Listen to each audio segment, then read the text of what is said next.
In the legend's beginning, the world was just a lump of flour. Then the gods cast yeast into it, and Albert was born from the dough. The Earth Titan granted it a divine body, and the Reason Titan bestowed it with thought. Add in rich emotions, noble virtues, oh, and don't forget a pinch of mischief. After that, the Romance Titan transformed into golden butterflies, gently touching their chests to grant them the ability to love. There is no word for romance in the Kremnoan language. Is that so? I heard Nikador once failed in love and even got into a fight with their rival. Huh? That's just a baseless slander, a wild tale meant to tarnish Nikador's name.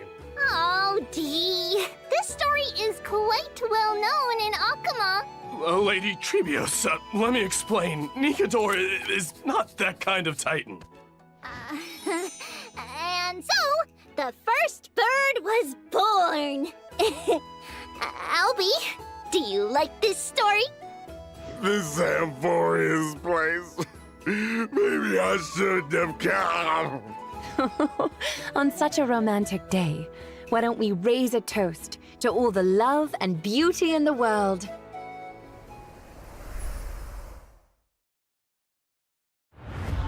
Mightimos, can your murderous intent match up to what fate has in store for you? Mightimos, why did you in fear you shall abandon your mortal body, King of Kremnos. Let me have the honor of taking the lead in this battle.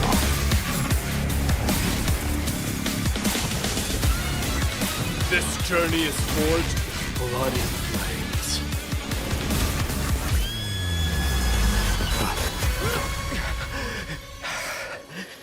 3 molded life with their hands, and 3 guided Calamity's gate. 3 carved the heavens and the earth. 3 wove the threads of fate. Hello, we are Treeby, and fighting the west wind, away we go!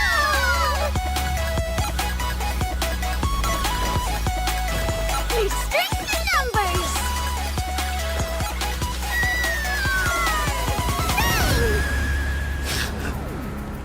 It's time to end this. Offer your souls to the fire. The son of Urgo is destined to be crowned in blood! All of daytime. Stay alive. Can't be killed in a single blow. How we wish to see you again. It's now my turn to fight against it. The son of Gorgo will be crowned in blood! The son of Gorgo will be crowned in blood!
And whether or not your world has a day-night cycle, good morning, good afternoon, and good evening. Welcome to the version 3.1, Light Slips the Gate, Shadow Greets the Throne special program.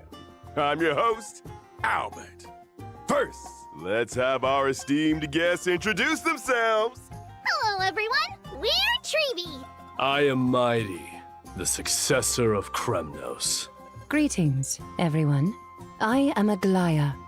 Once again, a warm welcome to our Chrysos heirs. Your golden presence has made this special program shine even brighter. You flatter us, Mr. Albert. By the way, how did you come to Amphorius? Did you travel here with the 2 trailblazers by any chance? Oh, it's a long story. One for another time. For now, let's just say that in Amphorius, it'll be my duty to host this special program for everyone. Welcome, Albie. Even though today's program has just begun, it feels like we've already revealed a lot about the new version, haven't we? Oh? How so, Treeby? Look!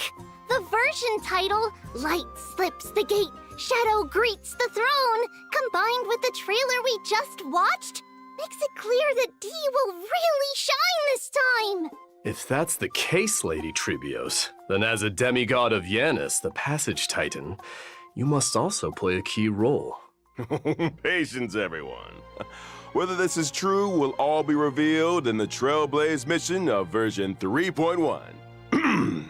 So in the last chapter, Nikodor's core flame was retrieved, and now another Chrysos heir, Paean, faces the Titan's trial. With the arrival of the Trailblazers, the Flame Chase journey reached a major breakthrough. Together, the Trailblazers and the Chrysos heirs reclaimed Nikodor's core flame. Afterward, Paean resolved to undergo the trial to ascend to demigodhood and inherit the divine power of strife. But as Nikodor once murmured to Snowy, your will wavers. We're worried that Snowy's inner turmoil might affect his performance. There's no need for undue worry, teacher. On the Flame Chase journey, the Chrysos heirs support one another. Even if something unexpected happens to Paean, we've prepared contingencies to ensure the trial proceeds smoothly. Impressive as always, Aglaya. Ever so meticulous. As you all know, the Flame Chase journey is still pressed for time. With Nikodor's core flame reclaimed, it's time to plan for the next one. Does this mean we're going to battle another Titan? Hey, not all core flames need to be reclaimed through violence. In version 3.1, our great hero, the Trailblazer, will act as an envoy, and along with their companions, set off for the Grove of Epiphany to continue our journey. The Grove of Epiphany is a city-state that worships the Reason Titan, Xerxes. It's a cradle of knowledge for Amphorius, and maintains a good relationship with Akuma. Besides researching phenomena such as the Black Tide and the Titans, they also provide academic research support for the Flame Chase journey. According to legend, at the dawn of their existence, the Reason Titan, Xerxes, descended in the form of a giant sacred tree, and around their roots, a large, verdant forest gradually formed. The generous Xerxes allowed those who sought knowledge to study and rest there, freely imparting the world's wisdom to the once ignorant mortals. Under their guidance, humanity built courtyards within the forest and established schools, which eventually evolved into the Grove of Epiphany we know today. So it looks like Xerxes is our next target. Exactly. Like Kefali, Xerxes is a titan friendly toward humanity, and has even willingly entrusted their core flame to the Grove for safekeeping. That's great if there's no need for fighting. Just a peaceful retrieval. This mission might be much easier, huh? Well, it's not quite so easy.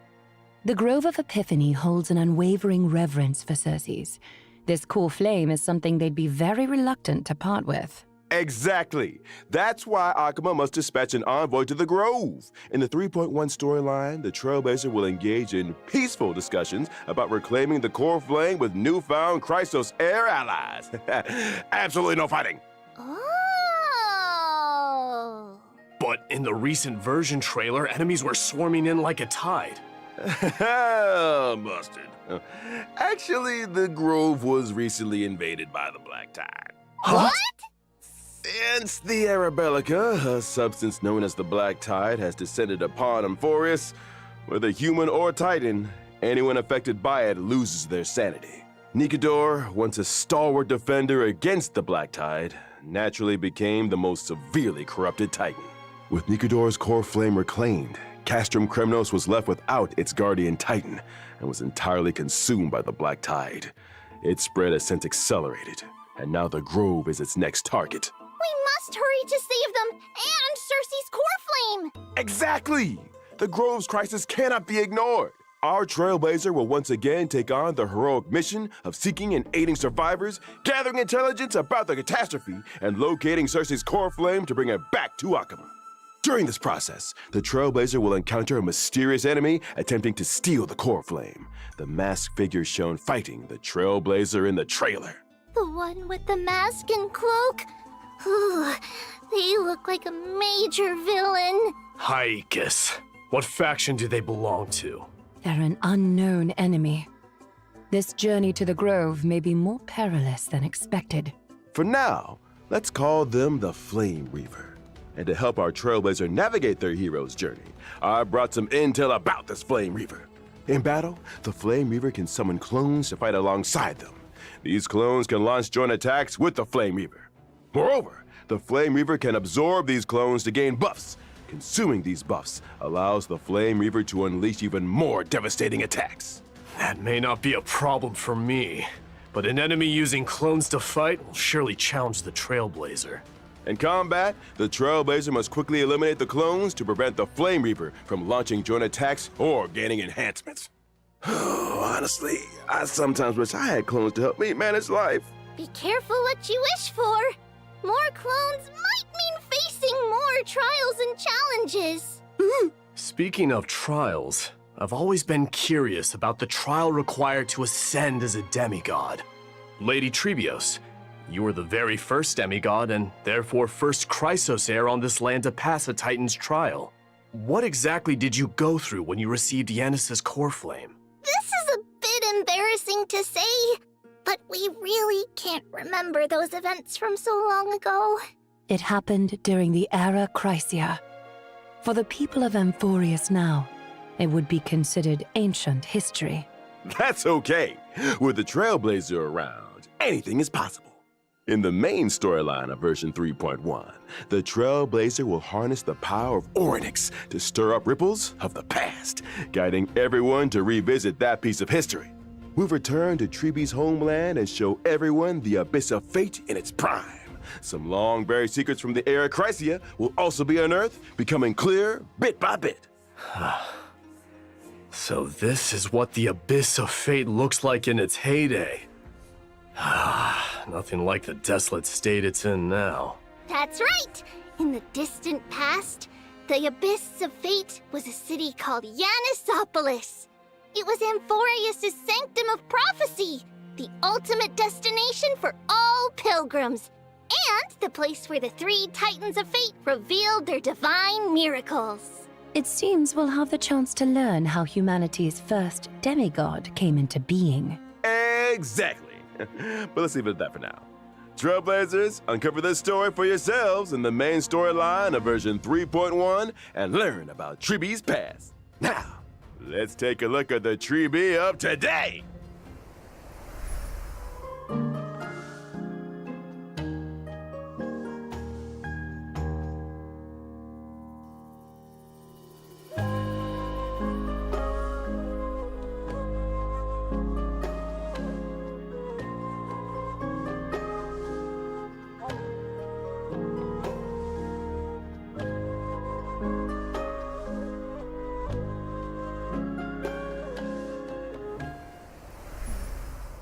Question. The one who popped out of the box holding a letter, was it Trian or Treenan? Oh, I know this one. Treenan. It was Treenan. Correct answer. No rewards, though. Because they look so alike. My teachers often have people unfamiliar with them play the Guess Who I Am game in daily life. The one who suggested this game, could it be Trian? Right again! Of course. The 3 of them have very different personalities, making them easy to tell apart. Treenan is silent and sharp with both eyes covered. Trian is mischievous little rascal with 3 eyebrows. And Treebe is the most outgoing and lively.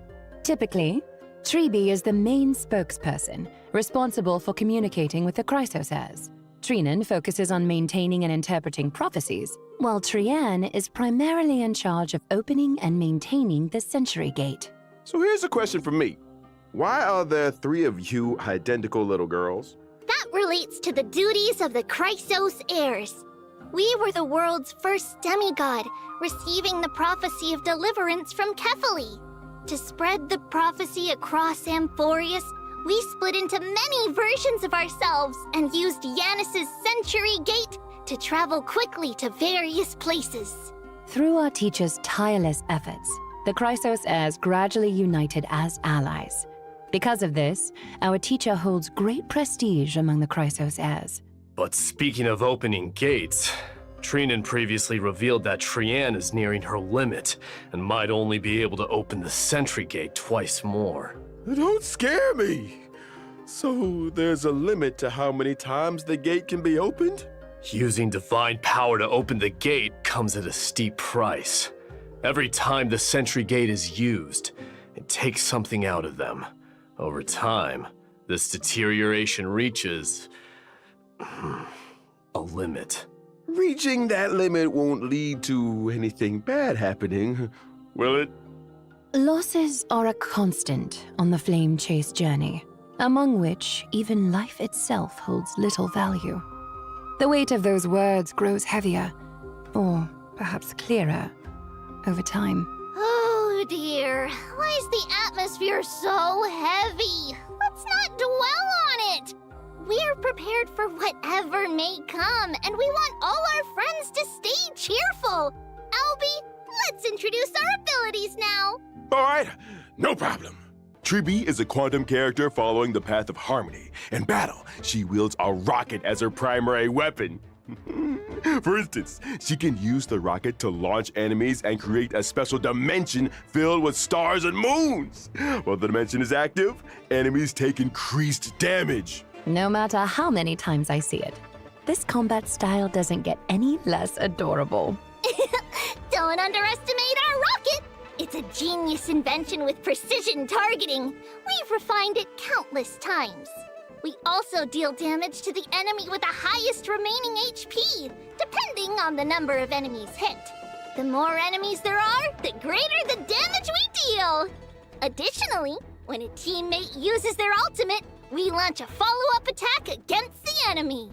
Even in ever-changing combat scenarios, Tree can work closely with various teammates to provide buffs. She can frequently trigger follow-up attacks, helping the team swiftly take down opponents. Exactly! As a character following the path of harmony, Tree not only creates a more advantageous environment for her teammates, but is also a capable fighter herself. With Tree on the team, you might just unlock new levels of combat potential. Indeed. Beyond aiding and guiding the Chrysos heirs on the flame chase journey, our teacher is also an essential ally in battle. All right. Now that we've gotten to know Tree, let's move on to discuss another key character in version 3.1, Mighty! Without further ado, let's watch a video.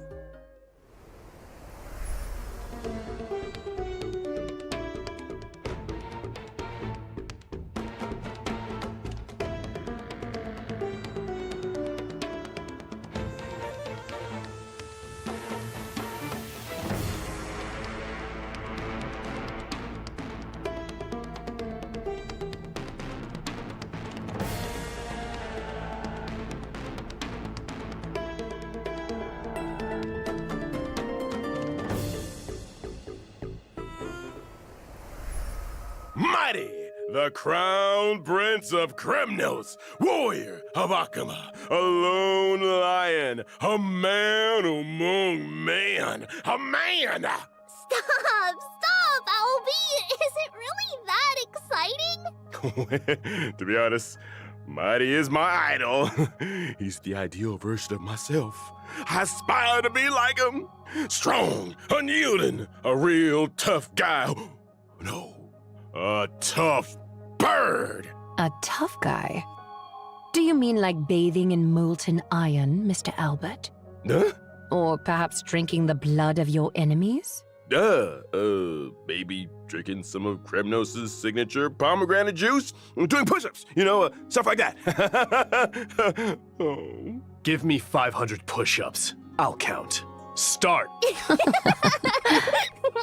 Let's focus on the show first.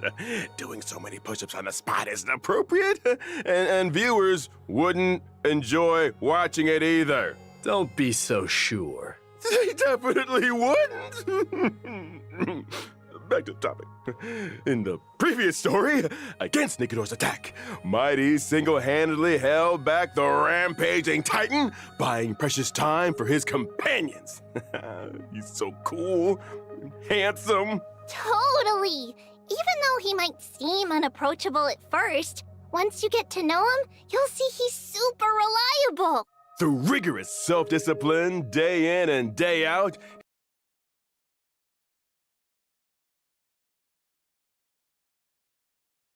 he's always ready to step up at critical moments. If I had such a dependable and capable leader, I'd follow him to the ends of the earth.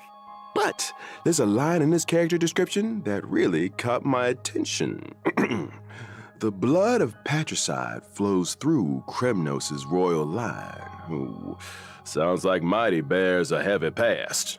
Castrum Kremnos has a tradition of being crowned in blood. Since its founding, every new king of Castrum Kremnos has killed the reigning king to claim the throne, without exception. Yikes! So that's how it is in a city that worships strife.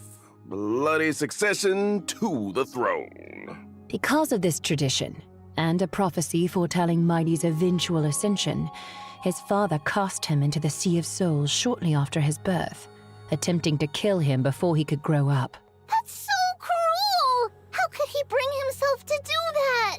But, in the end, Mighty returned to Castrum Kremnos with an immortal body. He led the discontented citizens of Kremnos away from their mad king, wandering the lands and waging war until he joined the flame chase journey. What doesn't kill him only makes him stronger, huh? But why did Mighty refuse the core flame of strife and give it to Paean instead? With his combat prowess, if he accepted it, he'd surely become the most powerful demigod, an unstoppable force on the flame chase. Strife, slaughter, glory. These have been the traditions of Kremnoans and their destiny for 1,000 years. But is this destiny truly what the Kremnoans deserve? I refuse to let such a bloody tradition continue.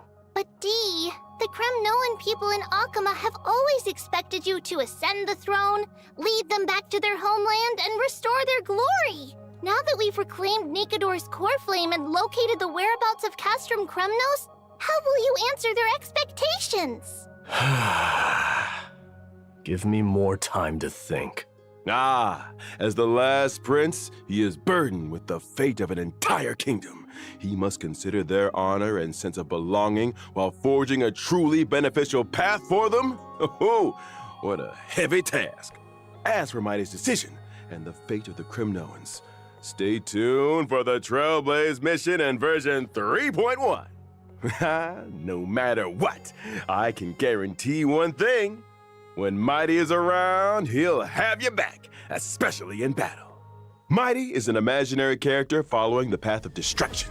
In combat, he leverages his undying body to engage the enemy. His undying nature grants him an extremely high max HP. In battle, I utilize my HP advantage against the enemy. By consuming my HP, I also unleash even greater power. Exactly! Mighty keeps track of his total HP loss during combat. Once the accumulated loss reaches a certain threshold, he enhances himself, fully demonstrating his prowess as the Kremnoan warrior. During this time, he unleashes a storm of attacks on his enemies, dealing massive damage and showing them the wrath of Kremnos' crown prince. Wow! Dee is so imposing! Like a lion dominating the battlefield! In my enhanced state, I sacrifice defense for greatly increased HP and max HP. As my HP continues to drop, my abilities transform further, delivering even more destructive blows to my enemies. A warrior rejected by death. Let's battle till the world's final breath.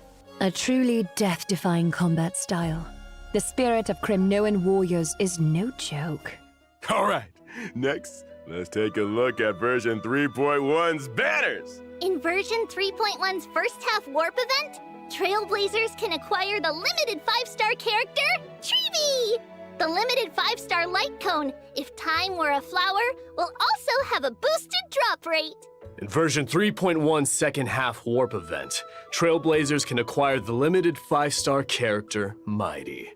The limited 5-star light cone, Flame of Blood, Blaze My Path, will also have a boosted drop rate. Additionally, these characters and light cones will be rerun. And all right, time for a short break. The program will resume in just a few moments.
Welcome back.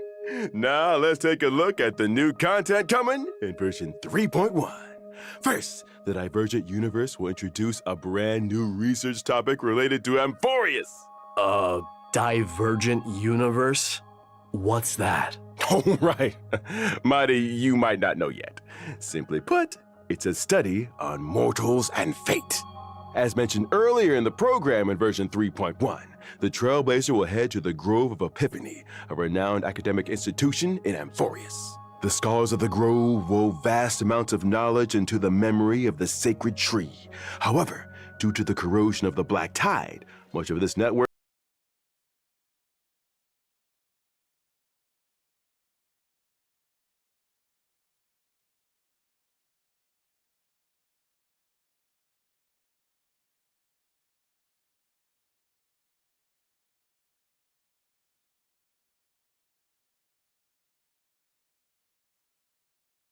However, due to the corrosion of the Black Tide, much of this network has decayed, leaving only fragments of text intact. Therefore, the Grove's librarians hope the Trailblazer can become the inheritor of this library's knowledge, preserving these memories and passing on the flame of Amphorius' civilization. Even in this era of endless strife and the relentless Black Tide, as long as true history remains, the flame of civilization will endure. That's right! The Grove not only collects myths and histories of Amphorius, but also records the Trailblazer's journey. By integrating Titan technology, they've created Divergent Universe Protean Hero! Since it's Titan technology, it's bound to be distinct from the Divergent Universe the audience is familiar with. Whether or not your world has a day-night cycle, in Divergent Universe Protean Hero, you must have one. Oh. This time, the battles revolve around the day and night system. First, each battle alternates between day and night. These two states bring different boosts to combat, and additional effects occur during transitions between day and night. At the start of exploration, Trailblazers must choose the state that best suits their team's traits. As exploration progresses, after entering a certain number of domains, Trailblazers can also select a day and night blessing, known as Golden Blood's Boon.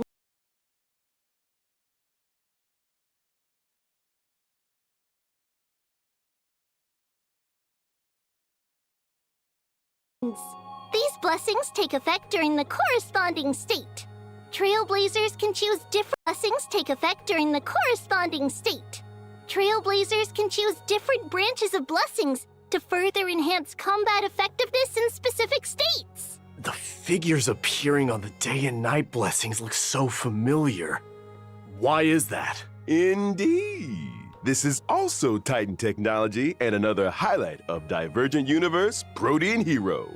The new day and night system and its blessings are closely tied to the Titans and the Chrysos heirs. In version 3.1's Divergent Universe, 6 types of Titan Odes will be available for Trailblazers to experience. More will be introduced in future versions. Each Titan Ode corresponds to a different buff system. Trailblazers just need to select the most suitable Titan Ode for their team to tackle challenges with ease. The Grove's Divergent Universe offers the most authentic Amphorian experience. Clearing the Divergent Universe also rewards Branch of Rights. This can be used in the Titan Ode section to unlock more buffs and upgrade them, as well as uncover the corresponding Titan's mythological tales. Now, my 3 dear guests, please choose your Titan. We're curious about how many Titan stories the Grove has interpreted.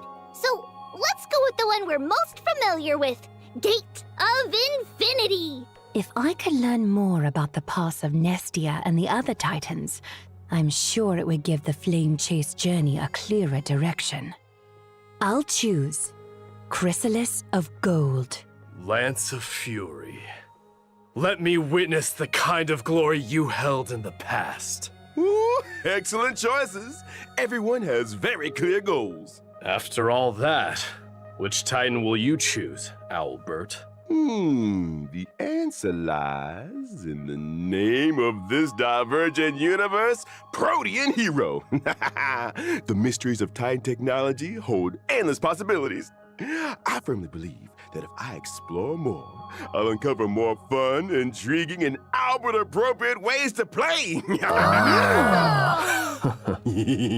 Besides the day and night system and Titan blessings, the divergent universe Protean Hero also brings more Protean challenges to the Trailblazers. This divergent universe's conundrum mode will introduce astronomical division gameplay. Although heroes have countless facets, no matter their nature, they all make choices to climb to higher peaks and experience more intense battles. But for novices like me, who are unfamiliar with the divergent universe, what if they can't figure it out? Don't worry. The Divergent Universe of version 3.1 not only includes an astronomical division mode, but also adds a strategy system. Trailblazers can view and apply strategies and even like and save them. After applying a strategy, the system will give a corresponding recommendation to the Trailblazer based on their currently owned equations, weighted curios, and team lineup. Additionally, in the selection interface for equations and weighted curios, the system will suggest the optimal options. This way, you can easily follow the guide and enjoy a smoother experience in the Divergent universe.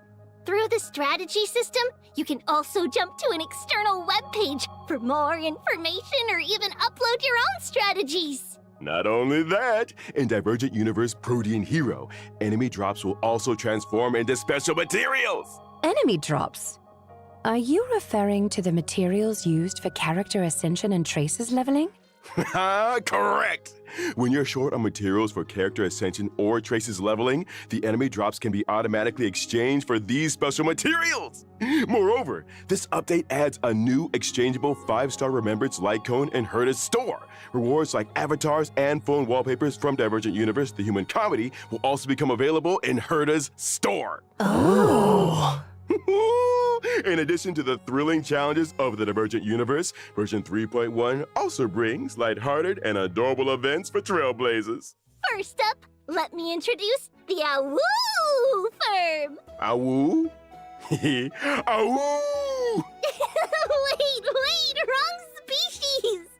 The Awoo here refers to the chimeras of Amphorius. Oh, so that's what chimeras sound like. That's right.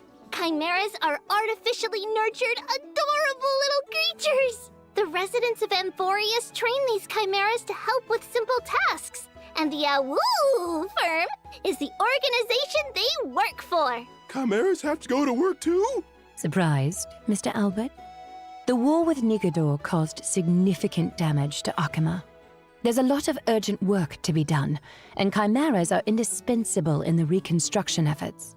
However, among the chimeras, there's a particular squad that hasn't been performing up to expectations lately. So, Trailblazers can take on the role of manager, personally helping the Chimera Squad turn things around and become the strongest team of all. The work objectives are clear, but how do we achieve them? When it comes to work, each chimera has different strengths and, of course, shortcomings. Trailblazers can assign suitable chimeras to tasks, adjust the team composition based on their traits, and create the strongest squad possible. After that, the chimeras will automatically carry out their work. As the manager, Trailblazers just need to supervise. The leaderboard will show team rankings. Keep aiming for a higher performance ranking to help the chimeras outperform other squads and become the ultimate workplace champions! Doesn't sound too hard. Even someone like Finan could handle this with ease. Right? Don't be so mean to Snowy! And don't underestimate the chimeras, Dee! Each one has a unique name, appearance, and personality! As a manager, you need to understand your employees to assign tasks effectively. Plus, there are some tricky characters to watch out for. For example, there's Shock Force, who is overly eager, and Old Honest, who silently endures everything. I can't go on. What are these names? All right. Let's move on to the next version event. Recently, in Akama, there's been a surge of counterfeit antiques made with cutting-edge technology, conning many residents. In the event Holy City appraisals, Trailblazers will assist Theodoros, the antique shop owner, in appraising these treasures and cleaning up the antiques market. Appraisals? Finon's weird hobbies are rubbing off on others. Ugh. Besides, how can the Trailblazers, as outsiders, appraise Amphorius' antiques? Don't worry, it's simple. Trailblazers only need to submit different materials to Theodoros daily, and the rest will be handled by him. I, Albert, promise there will be no shortage of fun appraisal stories and plenty of rewards for Trailblazers. Okay, now let's take a short break, and the show will resume when we're back.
Welcome back, dear viewers. Up next, we have a few more version updates to share with everyone. I heard from the Trailblazer about an old friend called the Gift of Odyssey. Yeah, that's right. In version 3.1, Trailblazers can once again earn a 10 warp reward through the Gift of Odyssey check-in event. Additionally, version 3.1 introduces some new materials for everyone. Stagnant Shadow, Shape of Gelid Moon, and Stagnant Shadow, Shape of Slogjaya will be available soon. Successfully challenging these will provide Treebees and Mighty's Ascension materials respectively. Amphorius also brings new golden calyxes. Now you can farm credits and experience materials there too! Version 3.1 also introduces 2 new sets of planar ornaments, Bone Collection Serene Domain and Giant Tree of Wrapped Brooding. You can quickly obtain them through the planar ornament extraction function in the Divergent universe. In version 3.1, the Planar Fissure and Realm of the Strange Events will also return. Completing them will earn you double rewards. Exactly! And that's not all. Version 3.1 brings several system optimizations to Trailblazers. First, the material synthesis system will be optimized. The process of synthesizing trace materials will become much more convenient. Does that mean we can synthesize purple materials directly from green ones? Yeah, that's right. This eliminates some of the cumbersome extra steps. Moreover, the build guide will also receive an update. In version 3.1, when you set a character as the build target, the Interastral Peace Handbook will display all the materials needed for building that character, along with shortcuts to relevant stages to farm those materials. After each preview ends, Trailblazers can even set newly revealed characters as their build target and start farming the necessary materials in advance. Oh, that's great! It makes preparation so much easier! And it looks like we received a special announcement from the project team! Let's take a look! 大家好，我是崩坏系列 IP 烧鸡。在魔法罗斯 3.0 版本上线后，我们收到了来自开拓者的许多反馈和建议。从结果来看， 3.0 的一些内容，它最终呈现出来的效果是不够理想的。以开拓任务为例，有时为了打开一扇门要反复推球，或是在直面泰坦前还要四处跑来跑去，这种疲惫的感受实在不符合星穹铁道一贯的基调。所以这段时间我们一直在对主线体验进行审视和优化，包括已上线的 3.0 和后续所有版本的内容。除了先前在开发者电台提到的阅读减负和解谜优化，我们同时也在对任务流程进行重新编排。以 3.0 版本为例，开拓者在前往过去的旋风城时，不再需要折返跑图，而是从初始位置开始，通过一条便捷的道路就能直入主题。而原本这里的玩法会被安排到主线外，成为开拓者自由探索的选项。当然，还有对白、演出、探索。开拓任务的体验是综合结果。我们会在未来的每一个版本，在方方面面做更细致的打磨，力求给大家带来更好的内容。开拓者好，我是游戏设计胖克。除了像刚才烧鸡老师说的，我们也正在调整 3.1 及其后续版本的游戏内容。以 3.1 版本为例，我们降低了地图中的敌人数量，并剥离了部分主线流程中的谜题，希望保证谜题与剧情的结合更加紧密，且不至于有很强的打断感。在原本的设计中，地图中有几处扎格列斯之手玩法，开拓者需要多次切换操作视角，但其实只是为了打开一条通路。在复玩过程中，我们意识到这样的设计不仅繁琐，也没有很强的趣味性。于是我们将这些并不有趣的流程从主线中删去，但是仍会保留地图中围绕这些扎格列斯之手的谜题设计，供抱有探索欲的开拓者自行发现。希望我们的调整能让开拓者更好地探索文法螺丝，享受解谜乐趣。同时也欢迎开拓者提出更多的建议和反馈。Thanks, Project Team. All right, whew. That brings us to the end of today's special program. Any final thoughts from our guests? I hope everyone enjoys diving deeper into Amphorius' story. We can't wait to create more memories with all of you! May your blade never break, but forever press forward. There are still countless details in Amphorius waiting to be discovered. I hope you'll forge deeper bonds with this world and its people. And of course, there are plenty of chimeras waiting for us to lead them. Well, thank you to all our viewers for tuning in. And now, the version 3.1 special program has come to an end. That's a wrap. Bye-bye. Bye now. Farewell.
Establishing threats. Stream forth the gleam of old blades.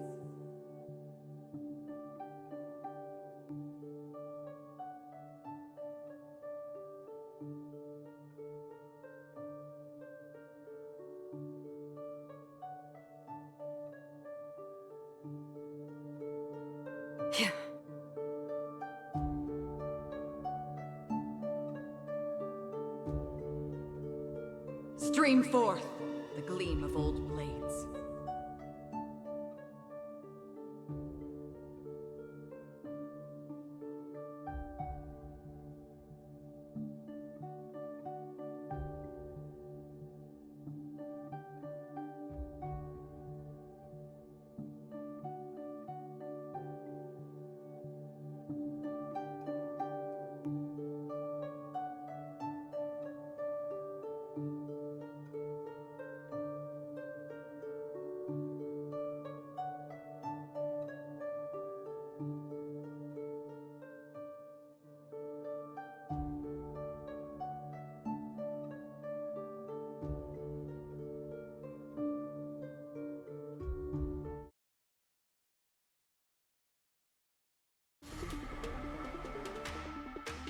Time to suffer.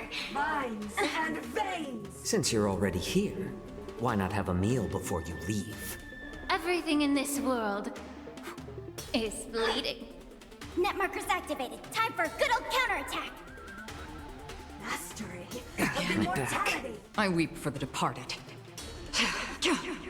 It too shall fall. On the still waters of oblivion. Destined for oblivion.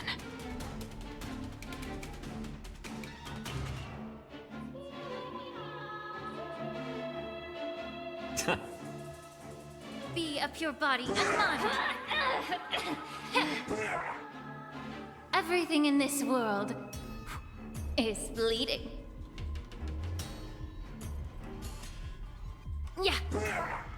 It's not over.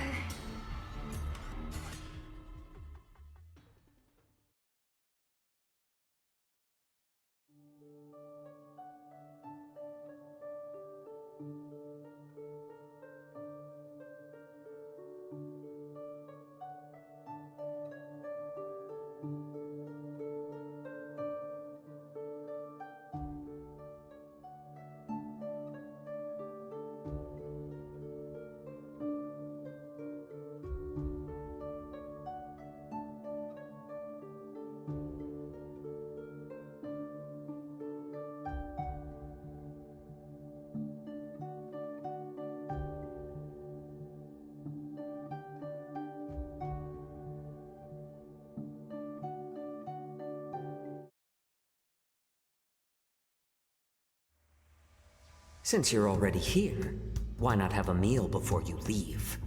Everything in this world is bleeding. Net markers activated. Time for a good old counterattack. A little more heat.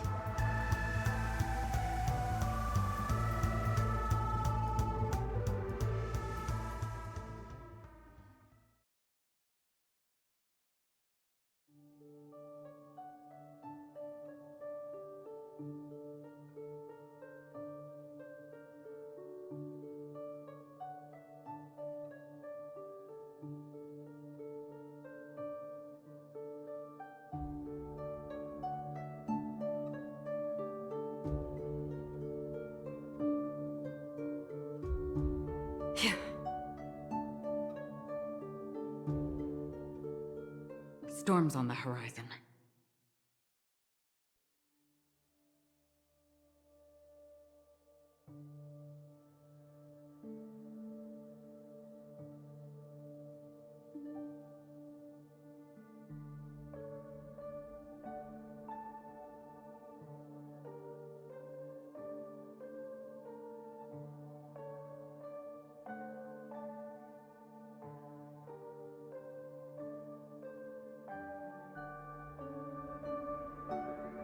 Storms on the horizon. A slow simmer over low heat? Incense ascends, entwine.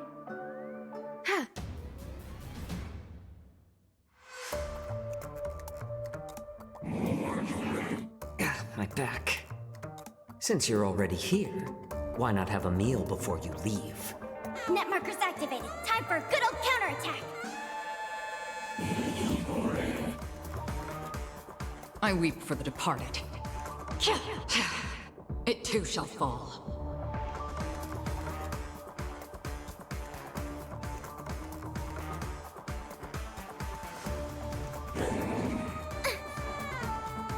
Since you're already here, why not have a meal before you leave? Everything in this world is bleeding. Net markers activated. Time for a good old counterattack. I weep for the departed. It too shall fall.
Stream forth the gleam of old blades.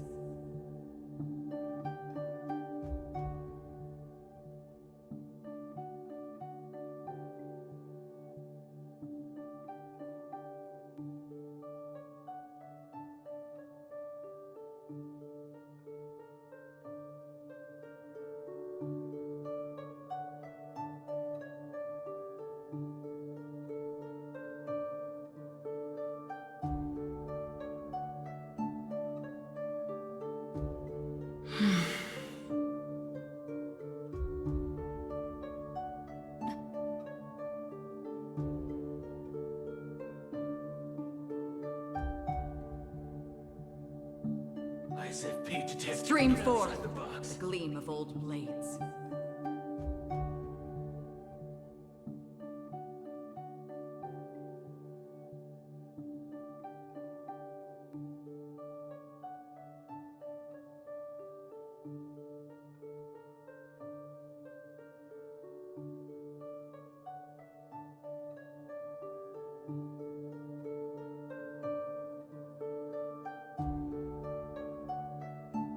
Was I seeing Stream forth the gleam of old blades.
Storms on the horizon.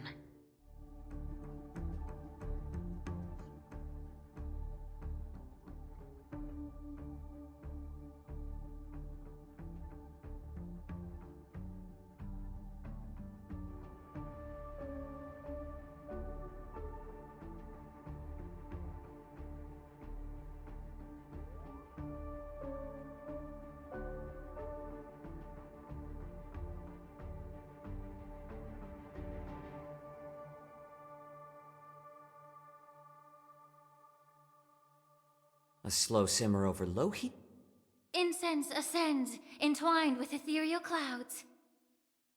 Stream forth the gleam of old blades. Destined for oblivion. I weep for the departed. It too shall fall.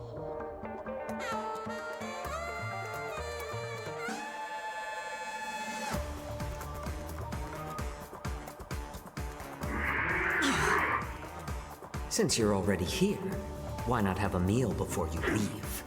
Everything in this world is bleeding. Net markers activated. Time for a good old counterattack. I weep for the departed. It too shall fall. I see.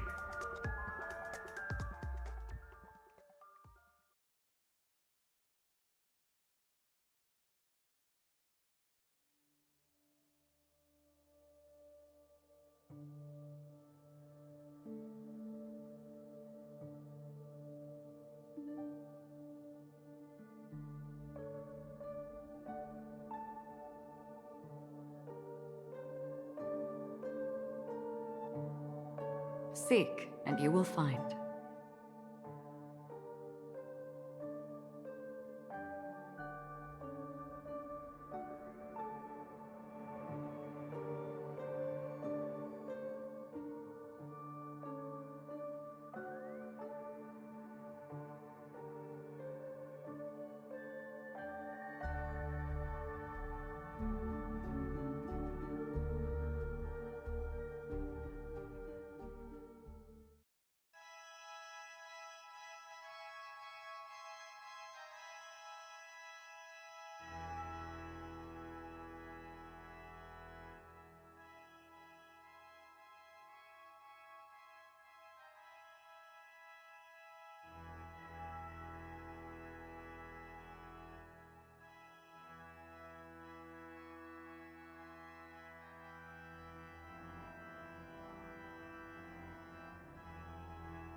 This is what exploring the cosmos is all about.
Storms on the horizon. A slow simmer over low heat, or a quick stir-fry? Incense ascends, entwined with ethereal clouds. Ha!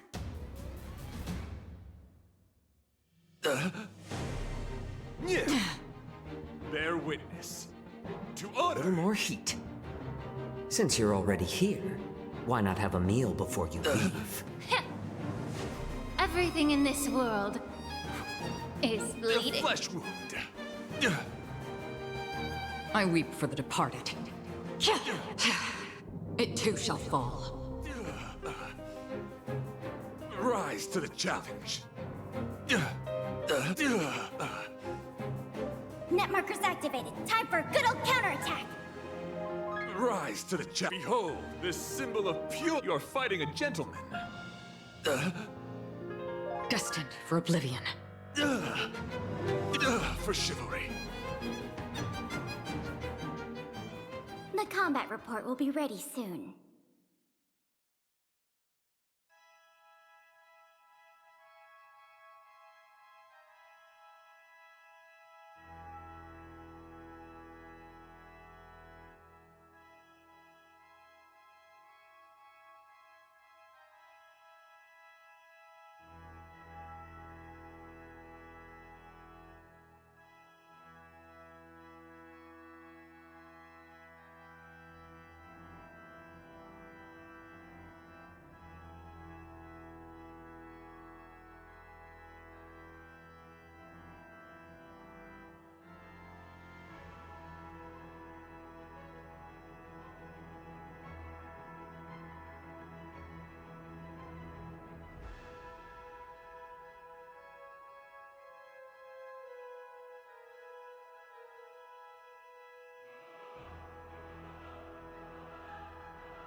This haven of memories.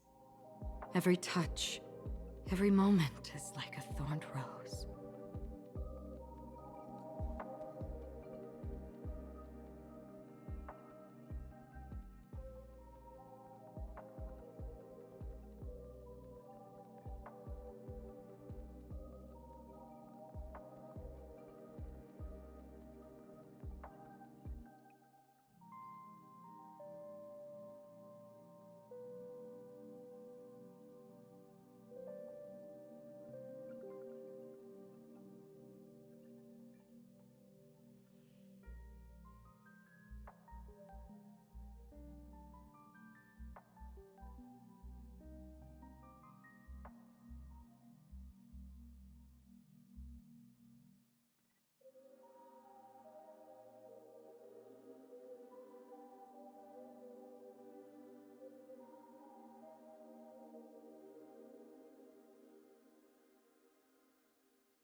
passengers. The navigation meeting will be starting soon.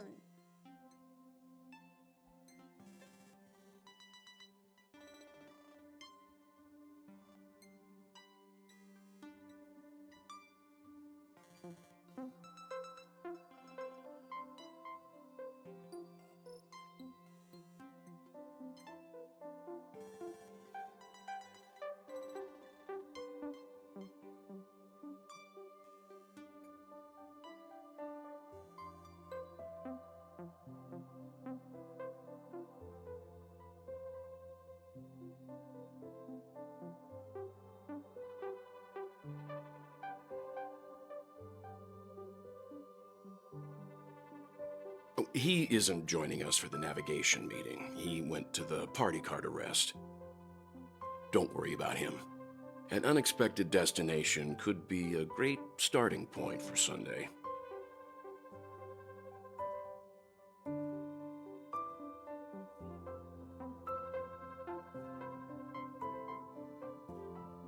That's unexpected, all right.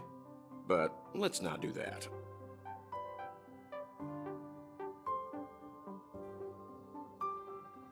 Since everyone's here, Pom-Pom will start presenting our options. First up is the oceanic planet of Lushaka.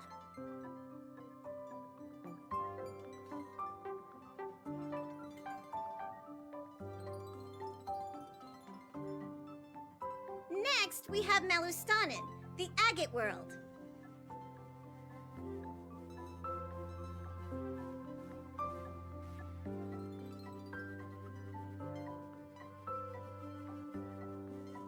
Given the Express's fuel situation, it's worth us thinking through our options carefully. And finally, the most adventurous option, the eternal land, Amphorius. Ah, a planet not recorded in the databank, and a world even Achivilius never set foot on. But if this trailblazing expedition works out, it could solve our fuel problem.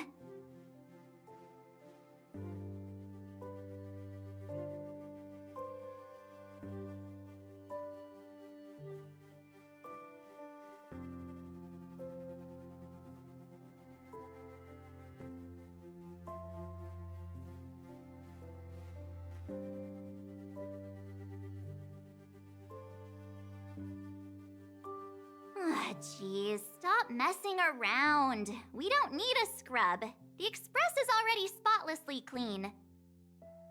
Amphorius does have something to offer, unlike the other options. Plus, it's a completely unknown world. What better place to trailblaze? I feel the same. While we know nothing about Amphorius, we know the other two worlds aren't exactly safe options.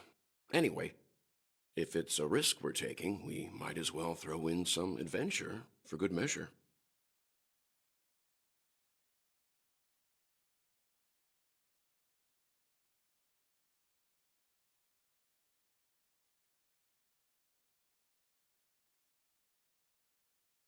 Looks like Pom-Pom's voting plan won't be needed after all. It's official then. Our next stop is Amphorius. Great! I'm looking forward to the conductor's jump announcement. I'll be in my room freeing up some memory on my camera. I'm going to have to snap tons of pretty pictures this time.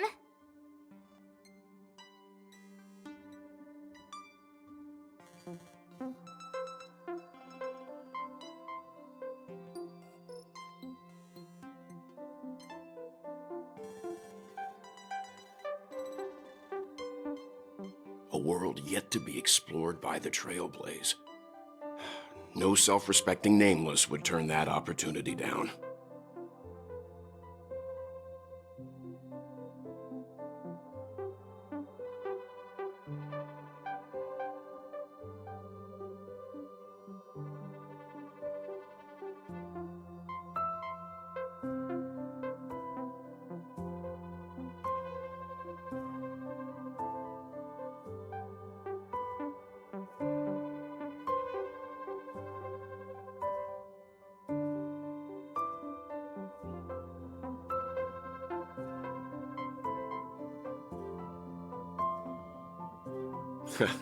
This is Akivili we're talking about.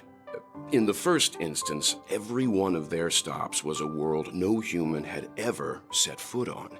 The Astral Express has always traveled along the silver rail laid down by Akivili, so we don't normally get to venture into a world beyond the knowledge of the Trailblaze. But this time, we might just get the chance to add a brand new stop to the astral charts. I don't mind telling you, I'm a little excited.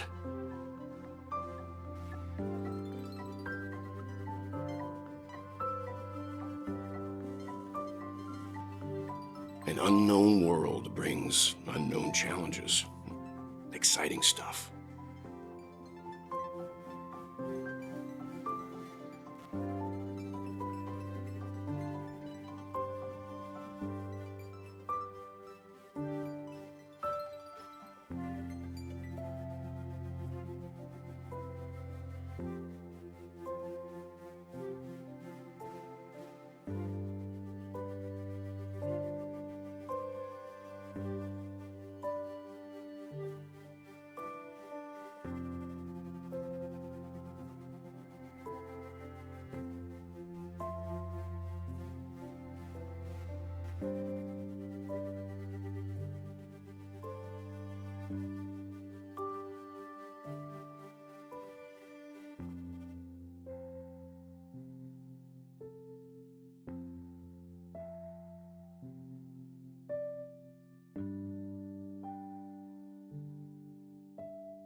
Ah, you're here.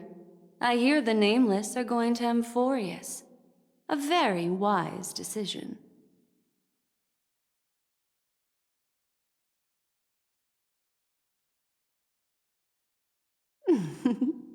I am a memo keeper, after all. Memories don't lie. Memo keepers traverse the worlds only to collect precious memories. Have you heard that before?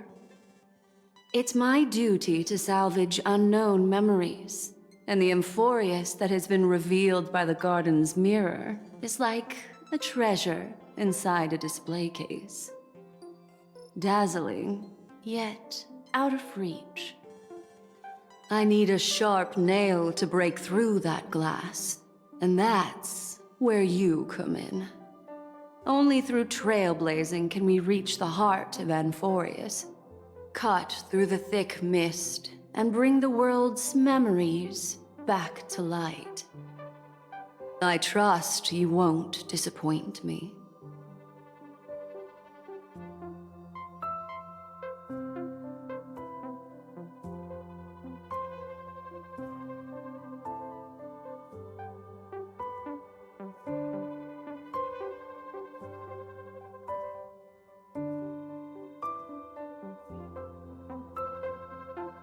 I trust you won't disappoint me.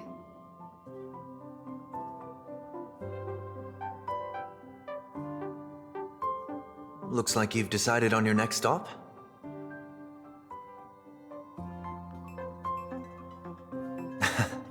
I see. Those who embark on a long journey simply need to set off.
Oh, hey, great timing!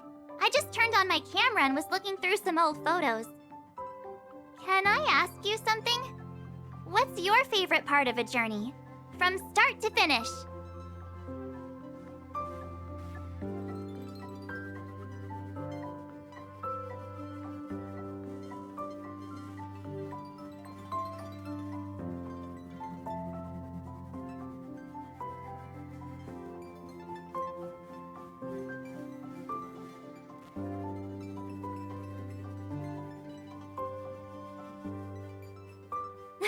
Then you're going to have to give me a nudge whenever there's something worth snapping. Anyway, enough chit-chat. I better pack some extra batteries in case we end up somewhere without power.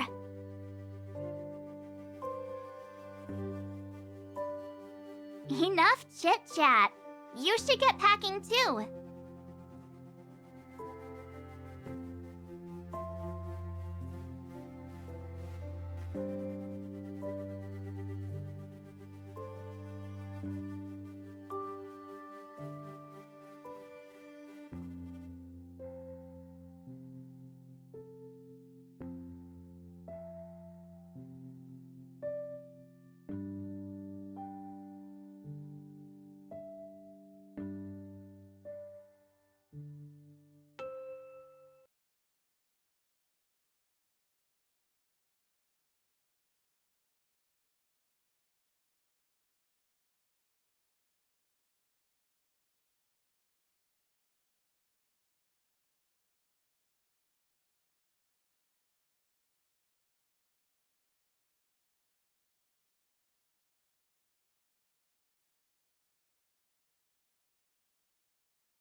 Attention passengers! The express is about to make the jump! Please be seated and hold on!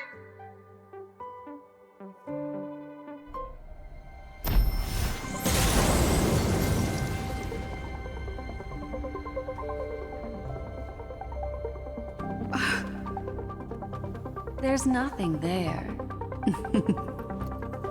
Confusing.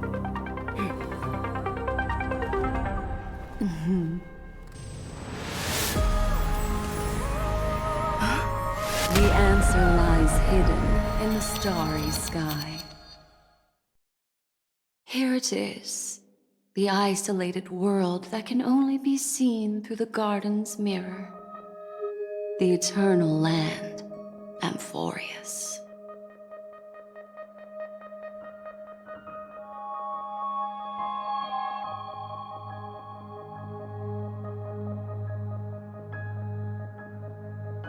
As you can see, Amphorius is surrounded by a mass of chaotic matter that conceals it from the outside world.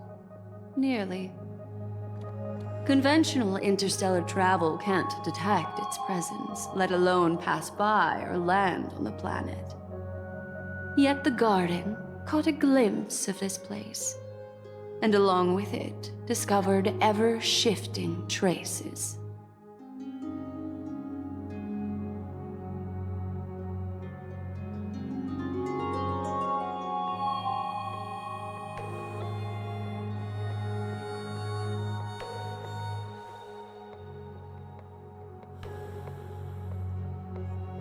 I would even go as far as to say, eons themselves. For a world to have nurtured such marvels, yet still remain unheard of throughout the cosmos? Now that is hard to fathom.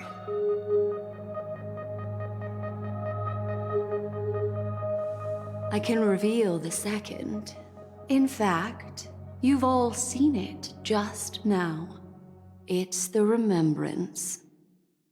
I see. Then it makes sense that a messenger of the garden would be capable of unveiling Amphorius for us. What about the final path? Unfortunately, fate is keeping the third path a mystery. I don't know what it is either. Hidden beneath the brilliance of erudition and remembrance, yet possessing enough power to rival the other two paths. It could be the equilibrium, the enigmata, or perhaps the permanence. I have no clue at all. This white ribbon of light encircling Amphorius might very well be a product of the three interwoven paths. Only when path striders of the Trailblaze enter the center of the vortex will its true nature be revealed.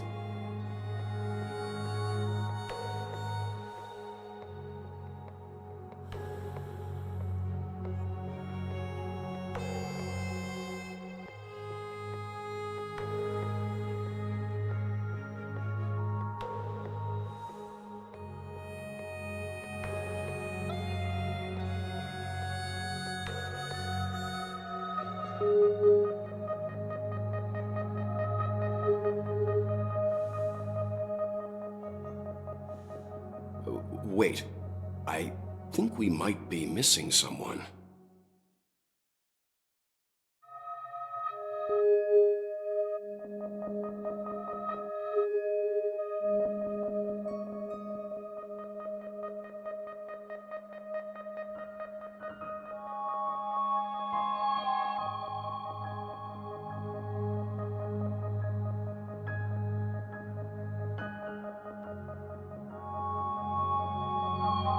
Something feels off.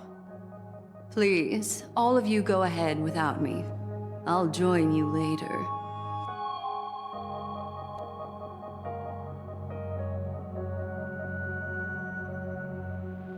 Let me know if there's anything I can assist with. I'll do whatever I can.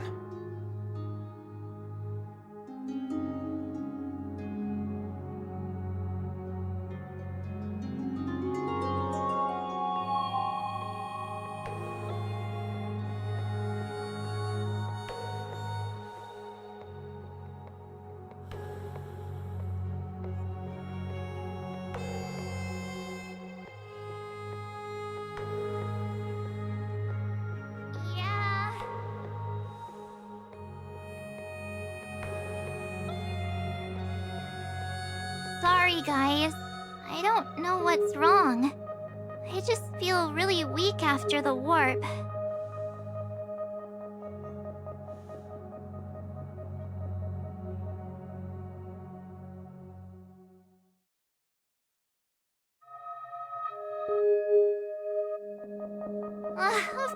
not. I've been through way more jumps than you ever have.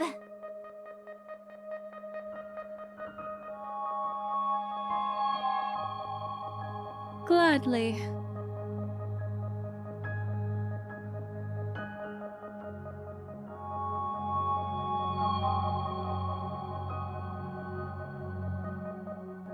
I'm seeing March 7th hit by a sudden bout of weakness in her memories, as if something was weighing on her. The onset of it far too quick to be any kind of sickness. Perhaps it's the effect of some external stimulus? Oh, why is everyone here? I should have cleaned my room. I invited Sunday to help with the diagnosis. He grew up in a star system rich in memoria. When it comes to mental healing, he's quite the specialist.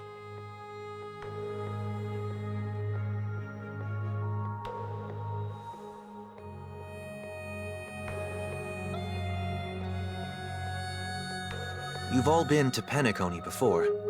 I presume you are aware of how some might find themselves in a synesthesia dreamscape after warping to Asdana. I'm guessing this is something similar. Miss March appears to be affected by a certain external stimulus. Perhaps a path, an eon, or even Amphorius itself. I agree. That's likely the case. Why is she the only one affected? There's no way to tell at this point. It could just be a matter of time before everyone feels unwell. Before we identify the cause, my suggestion is for Miss March to avoid venturing anywhere near Amphorius. It's okay, Himeko. I'll be good on my own. Go ahead, guys. I'll catch up once I feel better. Here. Take my camera along. I was planning to take photos when we got there, but looks like you'll have to help me with that now.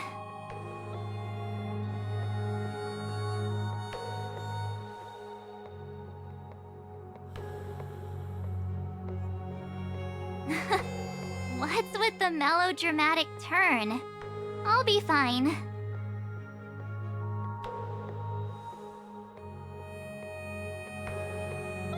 Yeah, you guys go on ahead. Don't worry about me.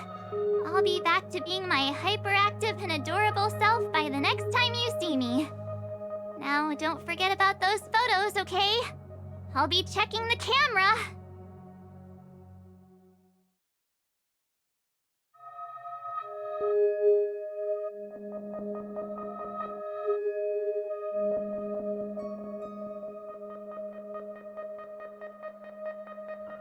Do you think March 7th's past could be connected to Amphorius?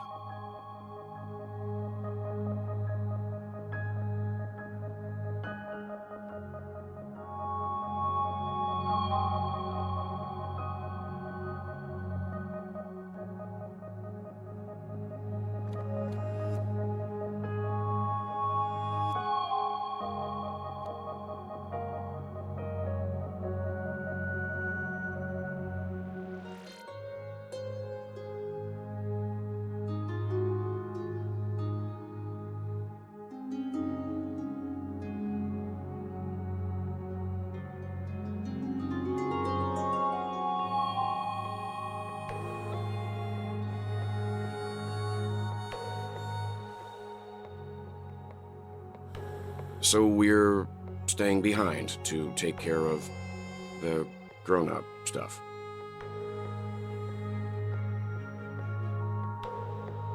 Someone should be taking care of March 7th, too. I can do that. I'm fine with any arrangement you have for me.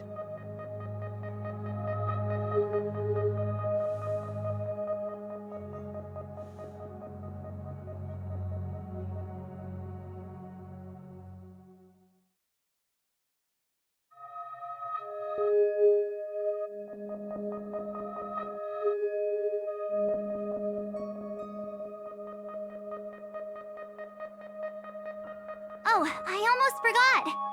I was looking at the photos from before when I realized something. When we were on Eurillo 6, the Cienjo and Penacony, the first local we met in each of those worlds all harbored their own deep secret. I'm sure it'll be the same on Amphorius. I can't join you guys this time, but make sure to always look out for one another, okay?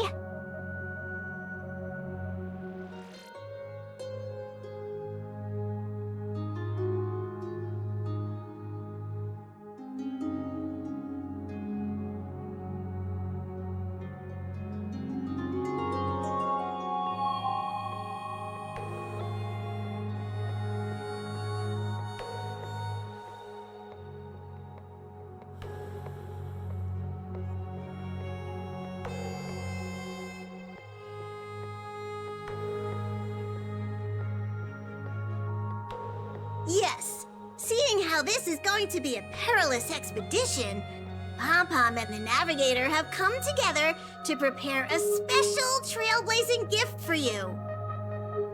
Your very own car!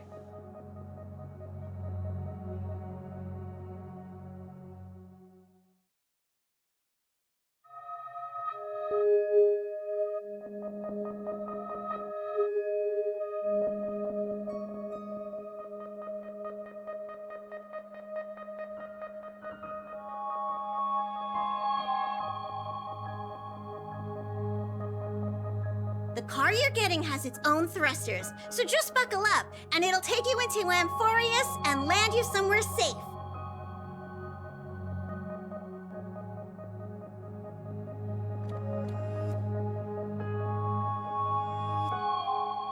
Oh, no you don't. Only in extenuating circumstances. Don't go thinking you can detach cars from the Express every which way, all right? Get going whenever you're ready. Pom-Pom can't wait to hear about your exciting discoveries.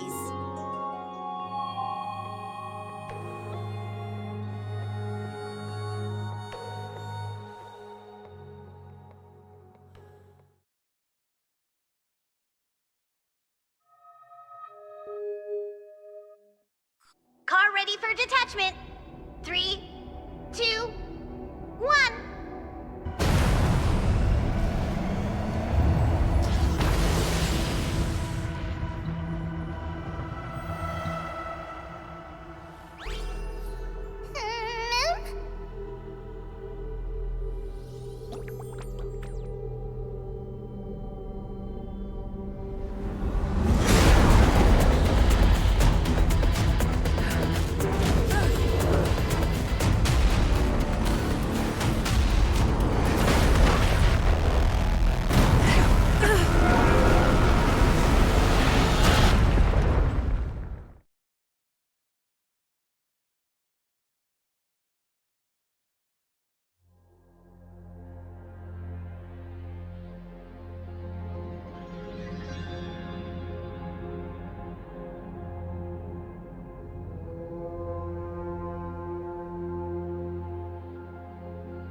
A hero's life is hard.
I am the Blade.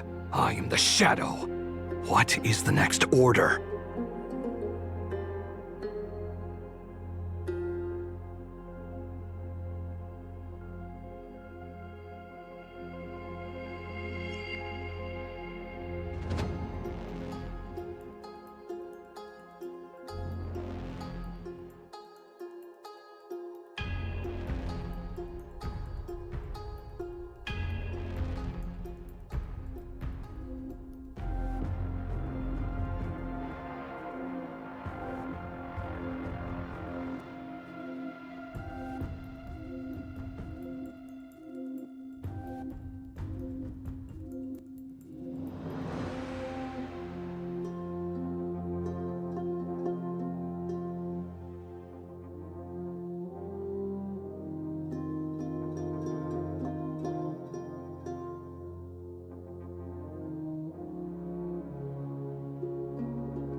Let the show begin!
Noise.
Nice.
Hello? Snap out of it and click the shutter already.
World-cleansing dragon. Let's improvise. Let the show begin!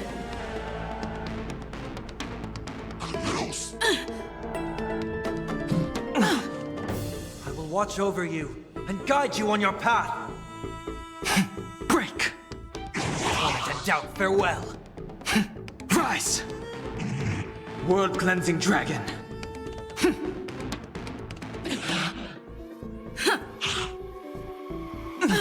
All in. Bust?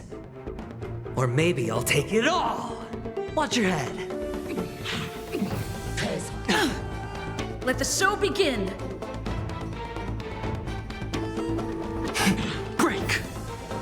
Serenity is before me. I will watch over you and guide you on your path. World-cleansing dragon.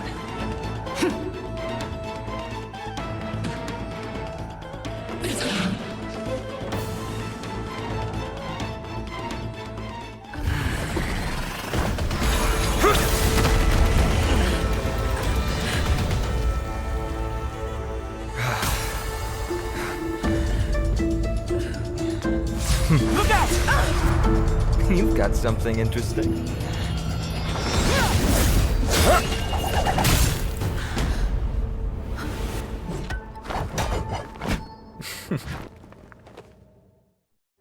I bear no harm. I just want everyone to be safe.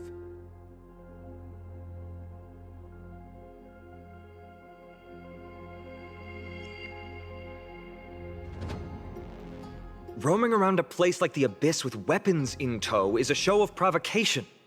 Those soldiers are minions of the Strife Titan. They're not known to stop until all invaders fall under their feet. If you continue brandishing your weapons, you won't only be putting yourselves in the crossfire. Their looming blades will come down on the heads of the innocent.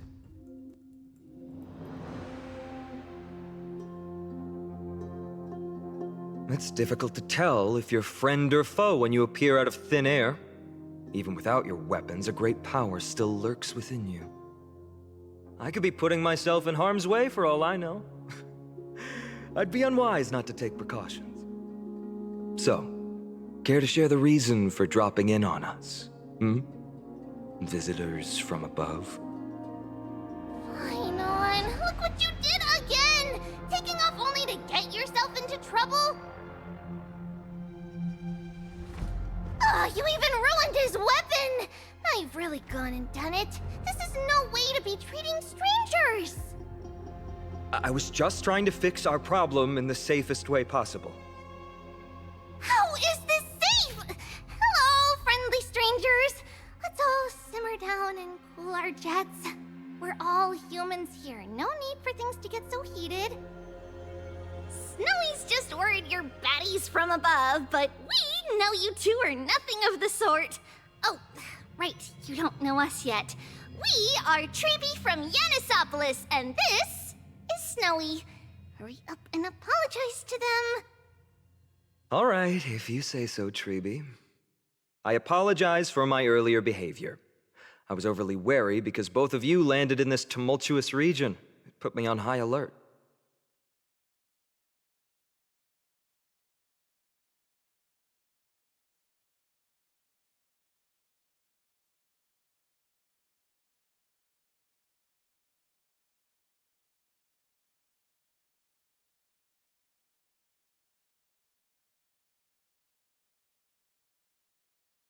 Not from above the sky, but beyond it.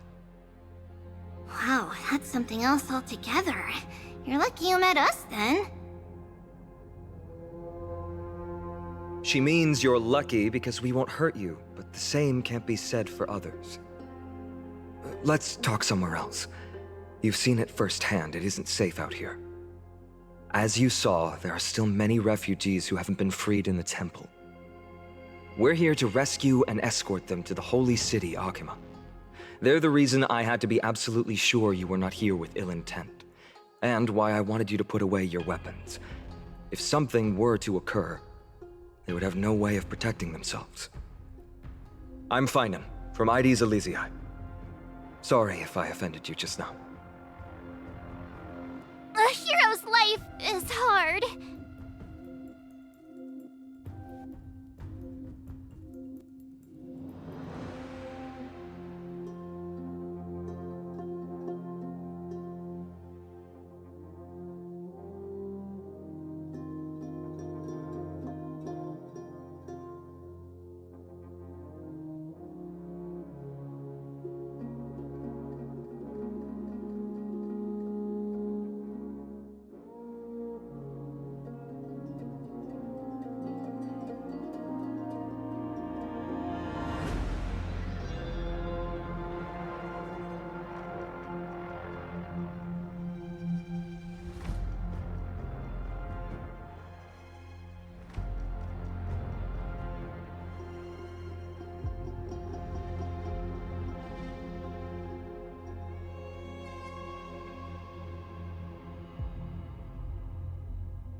Baseball bat?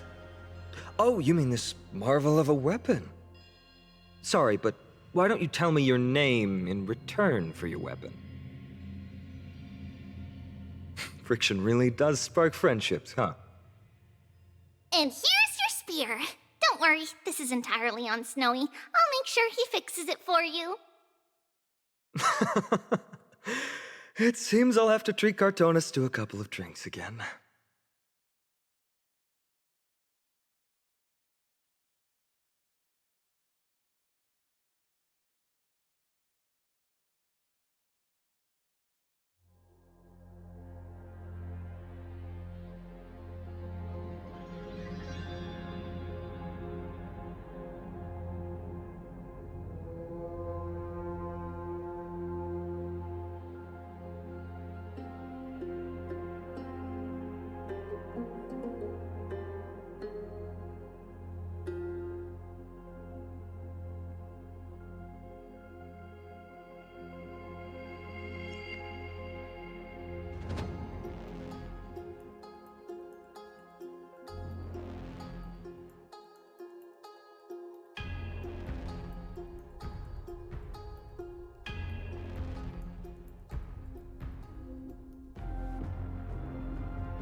Virtus, you acted on your own to ask the Chrysosairs for help?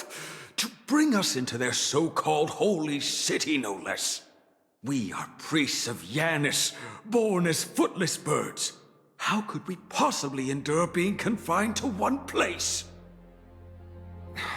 We've lost far too many to Nikador's forces, Mr. Noldus. I only want for everyone to settle down somewhere safe and to be able to sleep soundly. Lose your faith, and you lose everything. Do you seriously think you can seek shelter in Akima? Nowhere is safe with the end times looming. I've said my piece. Leave if that's what you want. Everyone else is staying in this temple, where we enjoy the protection of Yanis, the gate of infinity. Don't make this decision in haste, sir. I appreciate the concern, esteemed Chrysosair. But please, respect that we have the right to choose our own fate.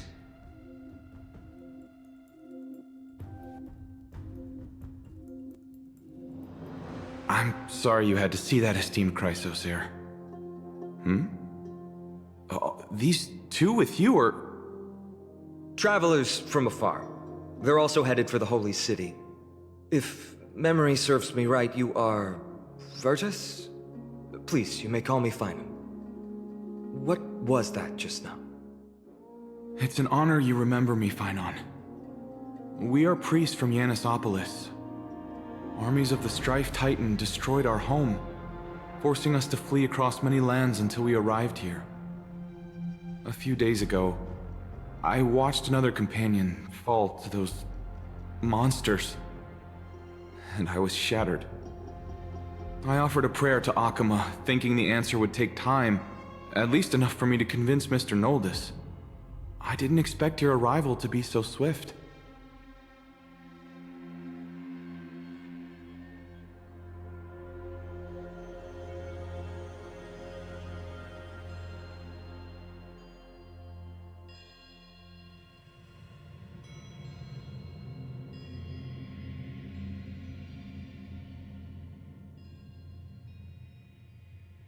Excuse me, sir. Everyone knows about the prophecy. How is it that you... Virtus, right now, we must focus on convincing Mr. Noldus to return. The Abyss is swarming with fierce enemies, and they have no way to defend themselves, leaving them vulnerable to all kinds of danger. My friends, I have a rather bold request. The two of you are quite capable. Might I trouble you to fetch Mr. Noldus? Treeby will join you. She can also answer any questions you may have.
You two are truly honorable.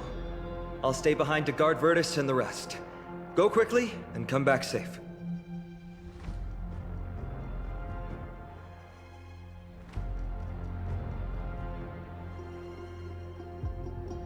I'm sure you two have a ton of questions, don't you? As for why we should speak in private, that's because quiet places are better suited for communicating with one another.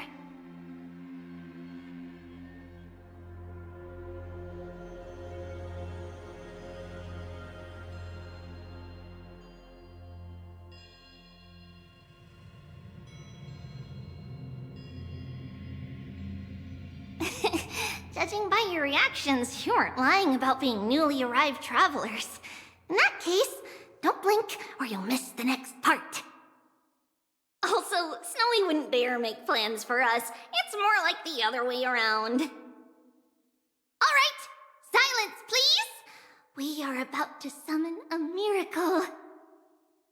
We, thy humble descendants, doth surmount the myriad of passages of Yanis to stand before thee and receive the scales of judgment.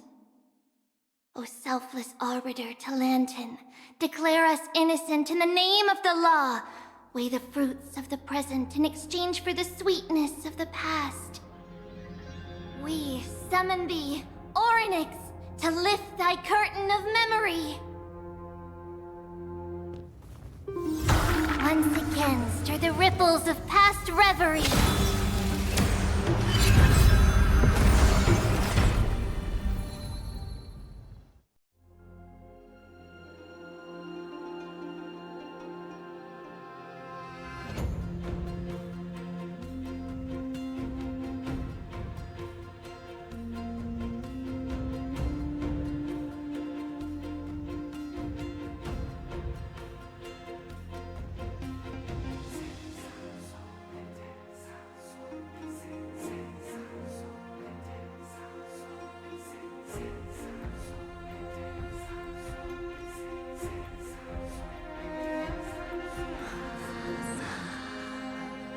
How is that possible? Did Orynyx's prayer fail? My two friends, don't stray too far away from us. Stop panicking. As long as we're with them, we'll be fine.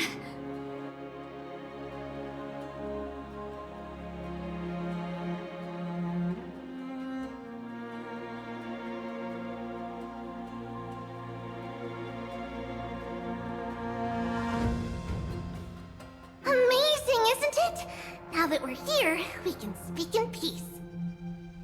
Huh? But why does it feel a little too quiet?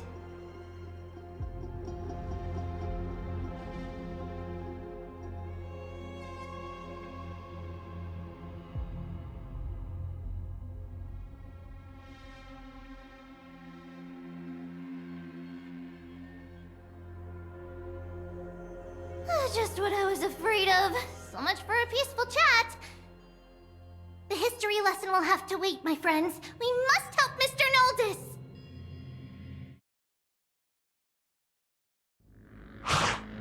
Dreams do come true. You both have impressive fighting skills. Watch your head. Let the show begin. I'm sorry. World-cleansing dragon.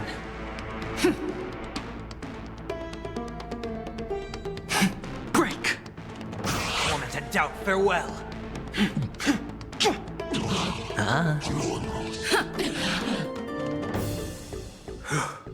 Oh, thank you. The three of you saved our lives. Mr. Noldus, Virtus was right. It's too dangerous for all of you to be here. Please, come back to Akama with us. I believe I've made my stance clear, my child. Us priests would rather die in the pursuit of faith than live in a foreign land.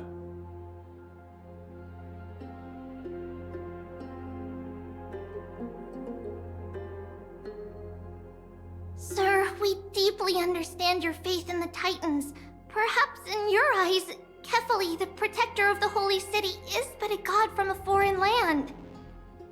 But we swear to you, in the name of Yanis, the Gate of Infinity, that so long as the Chrysoceres live, Akama will protect all followers of the Titans.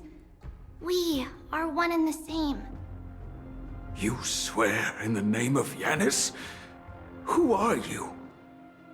Don't you remember, Noldus? Our name is Trebios. What? You're the High Priest?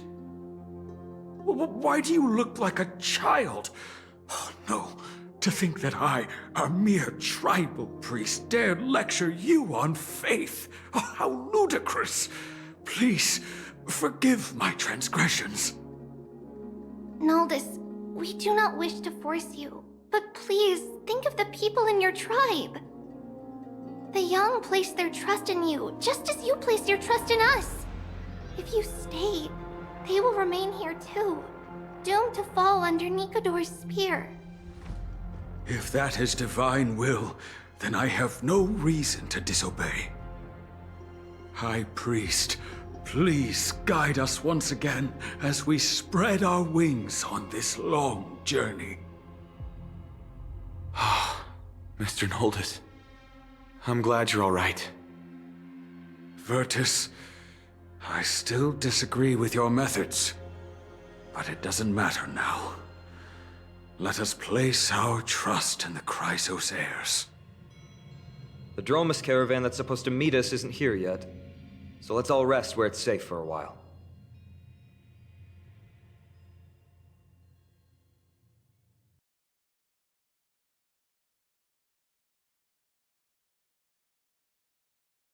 Of course. Please, come this way. I see you've both been made aware of our troubles. I'm grateful for your understanding, so in return, please ask me anything you wish to know.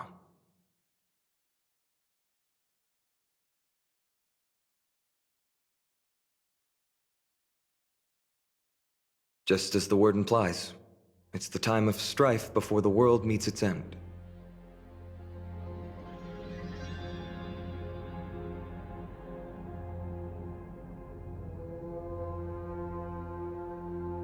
To be precise, it's the whole world that's coming to an end.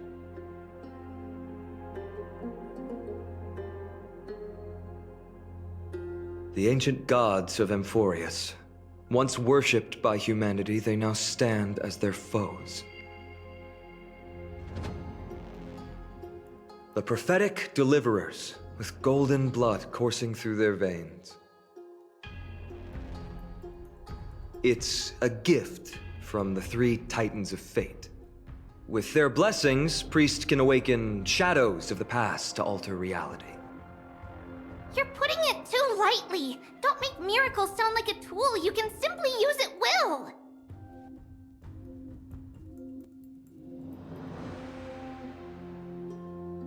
I'm sorry. I guess I'm not good at telling stories. Yet a tedious and overly long explanation isn't ideal either. Let me think. Oh, right! Virtus and the others are priests from Yanisopolis. They should be adept at playing the lyre. How about playing a song for our two friends? There's a ballad that's been passed down in Amphorius since ancient times.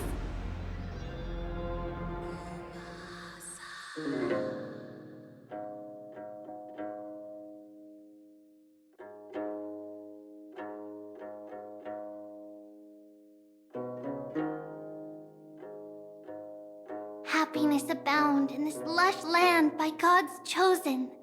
Giants raise their glasses in a toast, beheld by the 12 constellations. 3 carved the heavens and the earth. 3 wove the threads of fate. 3 molded life with their hands, and 3 guided calamity's gate. They declared the world too unstirring, hence wished endless laughter upon the living. Thus, you and I were created, with words and song to weave, and love and intimacy to give. Thus creation was complete. Who then will bear the weight of humanity's souls, to lighten the steps of the living as a whole? O great Kephali, all-knowing Father of stature so tall, yet low does their gaze willingly fall. With light of dawn heavy upon their shoulders, golden ichor spills unto the land, forming the boiling river that flows through the legacies of heroes who take their stand.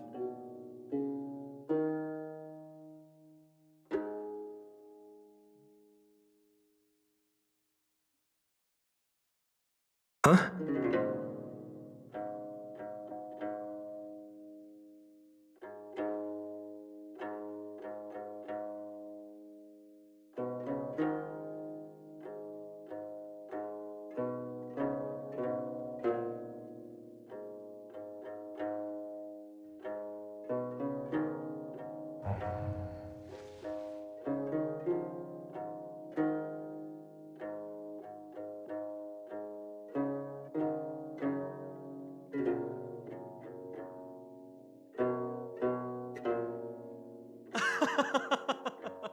don't worry. That's just our rescue. Time to get up, everyone.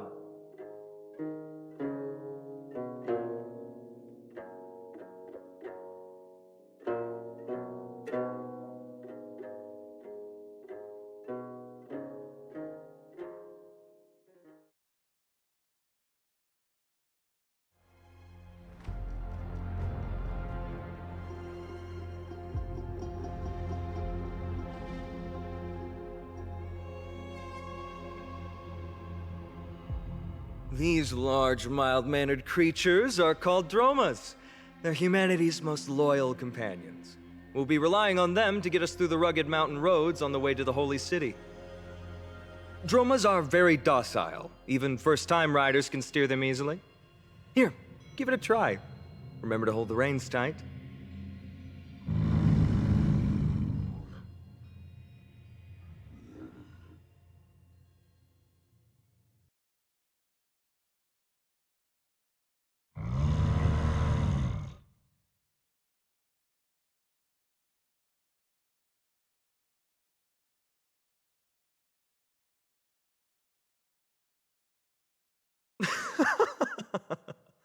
I forgot to mention, don't touch their white stone humps.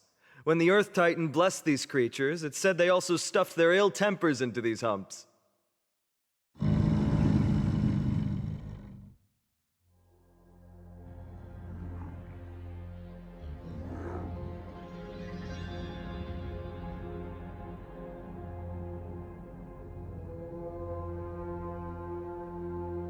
See? Easy, wasn't it? Everyone, how did you find our lyre performance earlier? We've been in exile for many days and haven't touched our instruments in a long time. I fear our skills have grown rusty, and we've made a spectacle of ourselves. No, not at all. Your performance was wonderful, sir. It's been a long time since we sat together like that and sang ancient ballads to our heart's content. I'm grateful to all of you for reminding me of those glorious and peaceful times. Looking back now, I admit I was too stubborn. Perhaps you really can save Amphorius from its doom, just like how the four of you heroes saved our very lives and faith today.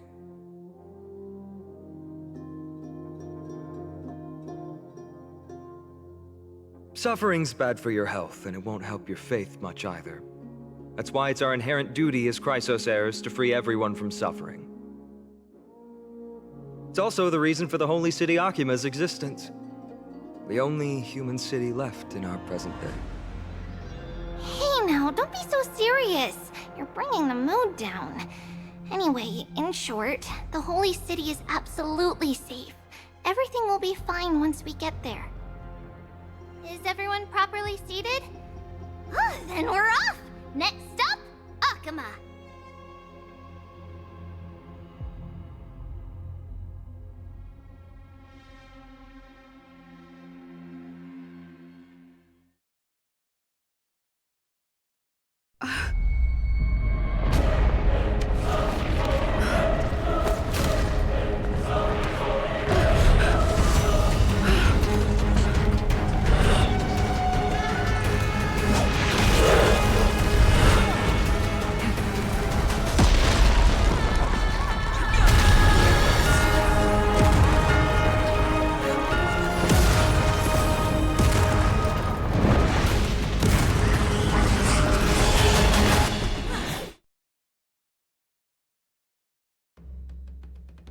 Bust?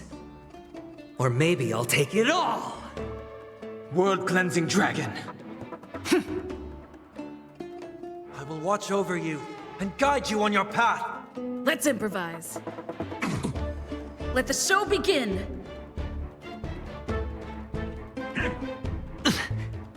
All in!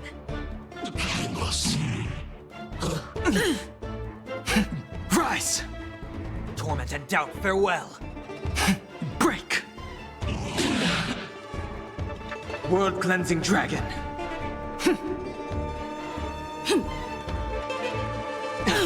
Watch your head!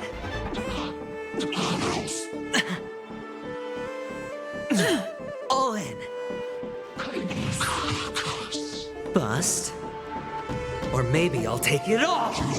Watch your head. Rise! Let the show begin! Serenity is before me. I will watch over you and guide you on your path. Break!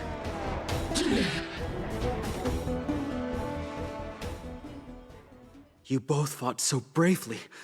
Are you Chrysos heirs from a foreign land? Please, I beg of you, save Akima. The Mad King Nikador has returned. Look, there's strife and conflict everywhere.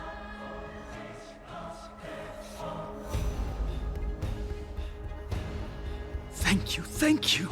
Your comrades are fighting inside the city. Fate will guide you to them.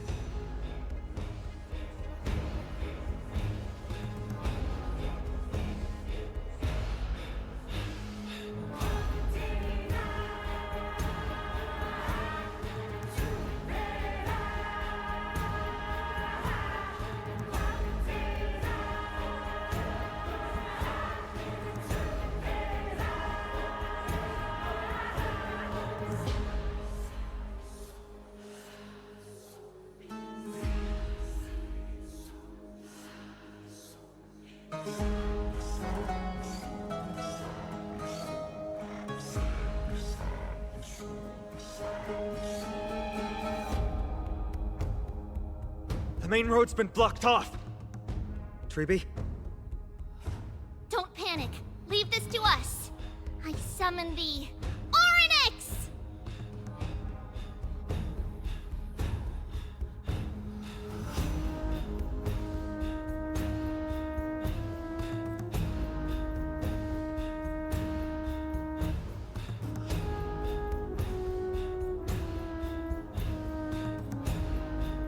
Lift the curtain and stir up ripples of past reverie!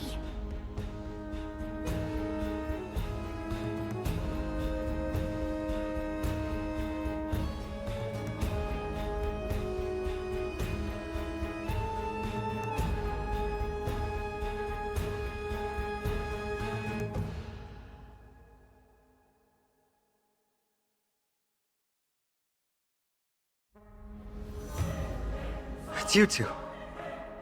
I'm sorry we got you involved again. I never expected Nikador to lead an army and launch a surprise attack on the Holy City at a time like this. They and Kefali have always been mortal enemies, but now they've gone mad like a vicious beast.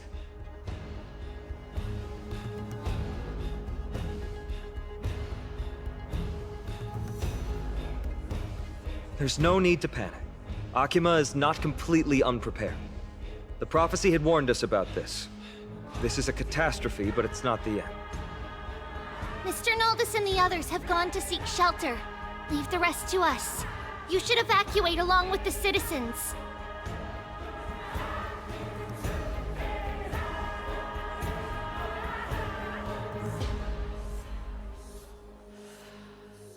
I don't doubt your skills, but...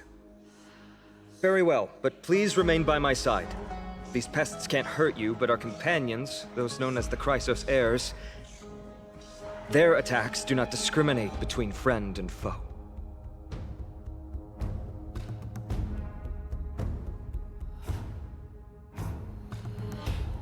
Oh, Kefali, throne of worlds, please end your long silence and grant humanity protection.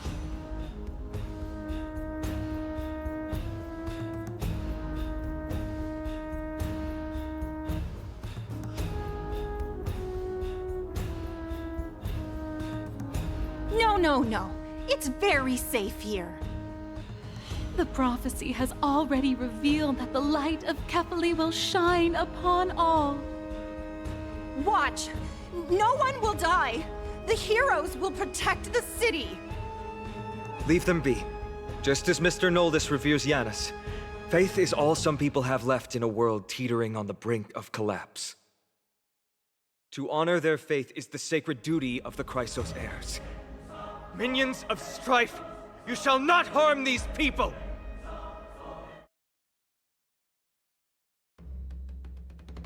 world-cleansing dragon. Let's improvise. Grace. Watch your head. Rise! Serenity is before me. Dreams do come true. Let the show begin. Break! Bodies everywhere. How could so many enemies have made it to the front gates? Where were the city guards? Snowy! We're back.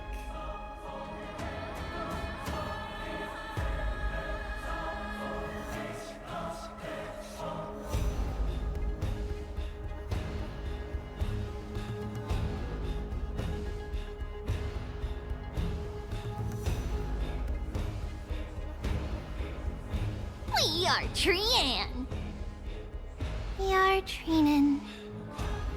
We are Treevy. Wait, no! Now is not the time for introductions!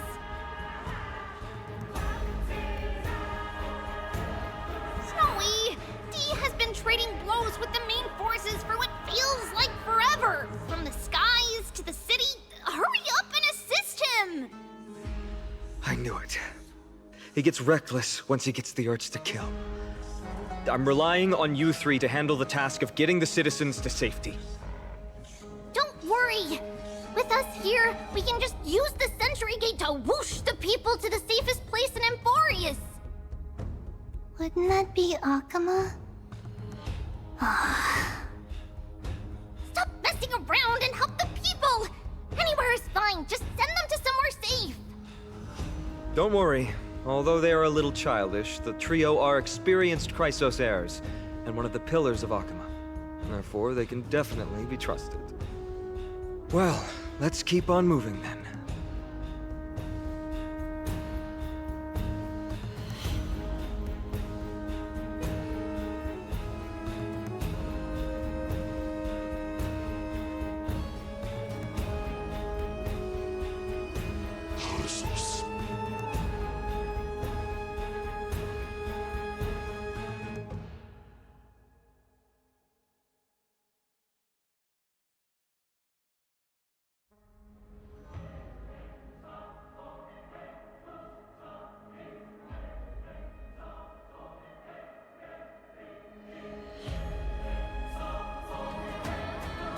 Eliminate the enemies on the main road and leave the rest to the Holy City's guards.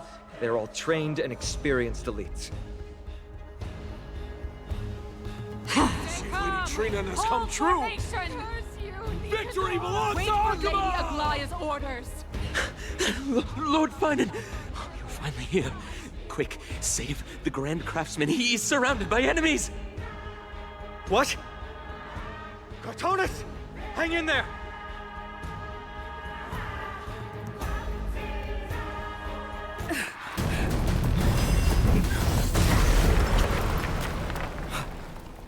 The rear is secured now. This is the result of your efforts? Quit messing around. You know who we're dealing with.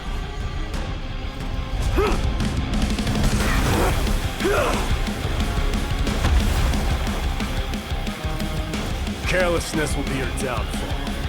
Deliver. Mere child's play. A true fight between us would shatter them with the aftershocks alone. Just a Trina massage. Since you're already here, why not have a Who meal are before you? leave? Enough, Mighty.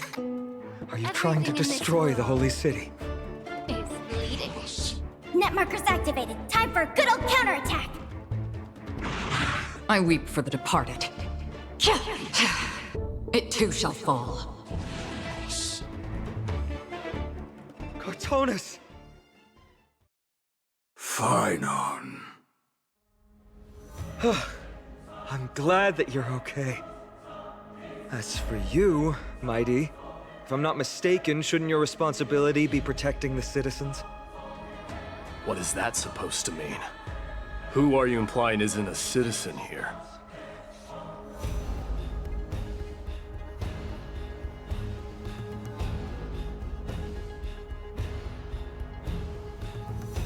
Don't evade the question. Aglaia told us to protect the citizens. Is hard.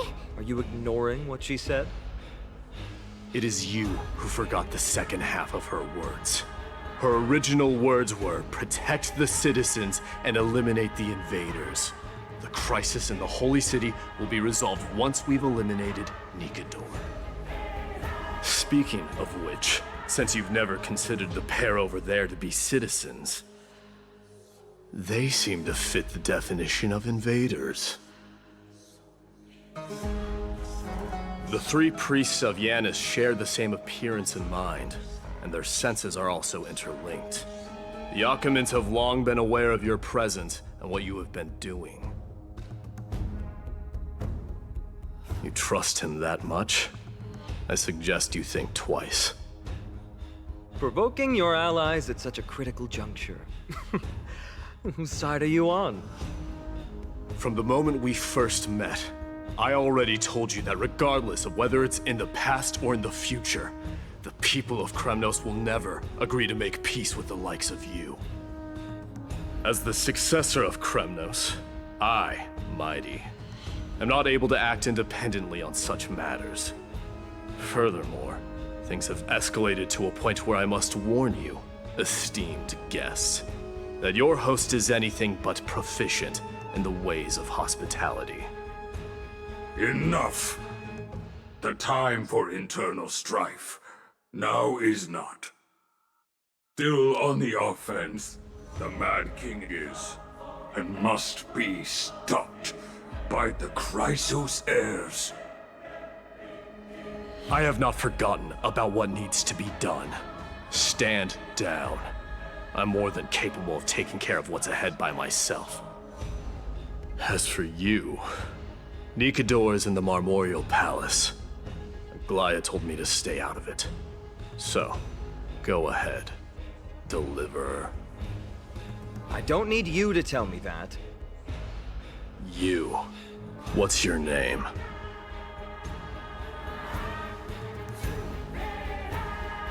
Is that not also strange?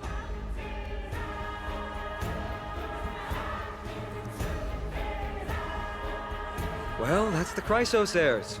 Revered as heroes by the masses, but still imperfect mortals at their core. What is it, outsider? Do you fear the Lance of Fury's raging flames? Or perhaps you'd care to spar with me? Avoid getting too serious with Mighty, because he means every word he says. That is true. Of this, you can be assured.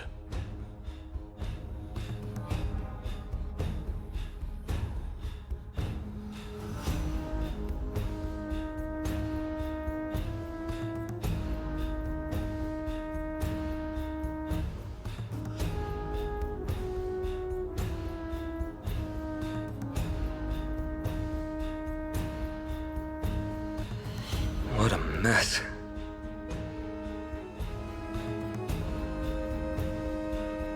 Yes, Treeby acted with haste. This is Marmorial Market, the most important residential and living area in the Holy City. Pushing through by force would undoubtedly result in needless casualties. But now our backup is here. Lord Finon, and the two guests. Welcome to Akama.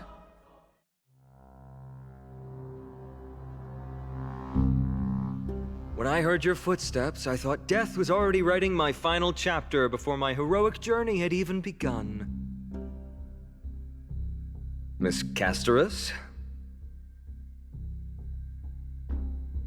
An abrupt ending to an epic that has barely begun might also amaze the people. But today, Lord Finon, Akama needs you. Well, if the Mortician of the Holy City says I'm needed, then it sounds like I'm gonna live through this mess. Well, that isn't for me to decide. All I can do is clear the obstacles and guide you to the place of Nikador's descent. Dear guests, if you would, I'd like you to please follow me. And kindly keep 5 paces distance.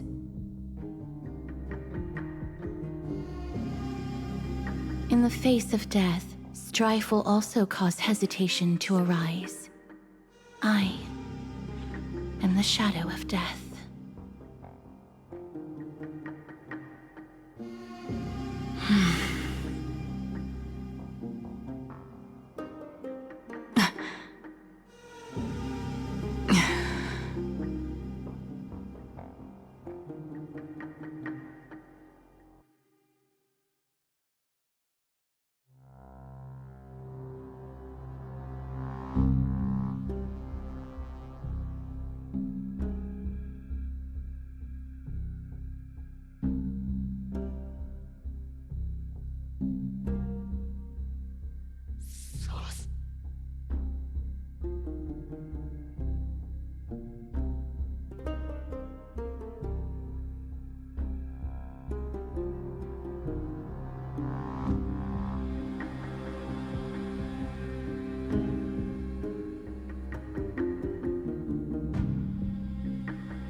There are also some enemies who are difficult to subdue by presence alone.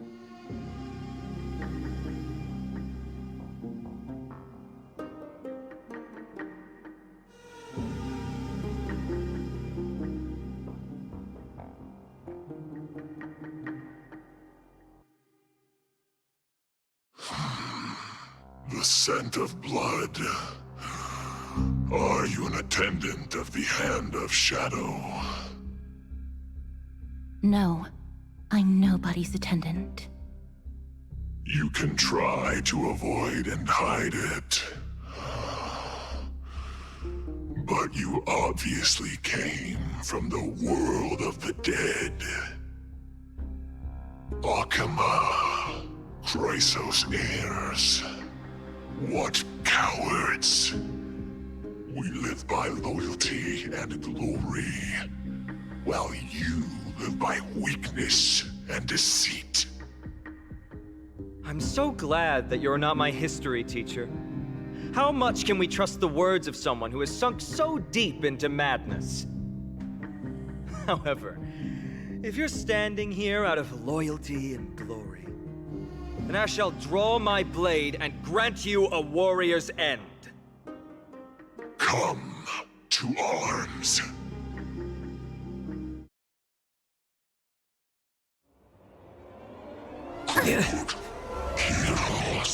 Be of your body and mind.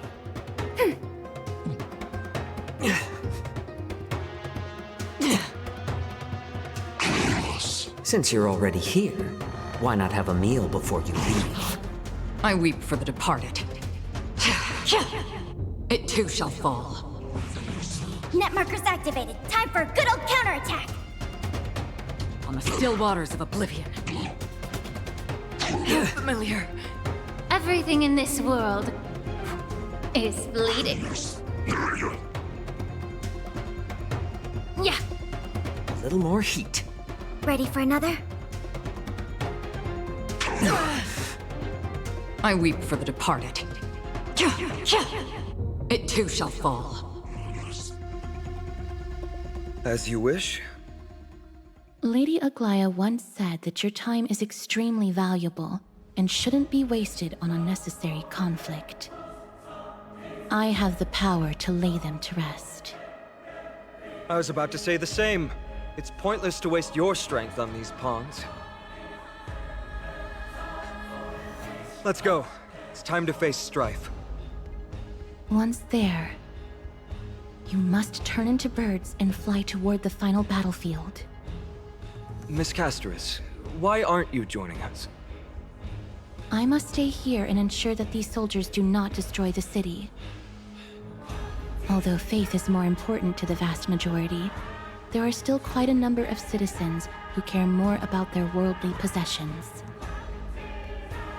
I understand, but... There is no need for worry. The citizens have already been evacuated, and the only living things in the vicinity are the three of you. As Lady Aglaya instructed, no civilians will be affected by this. Do excuse my impropriety.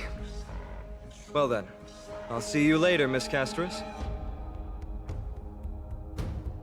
Then... could you all quietly leave?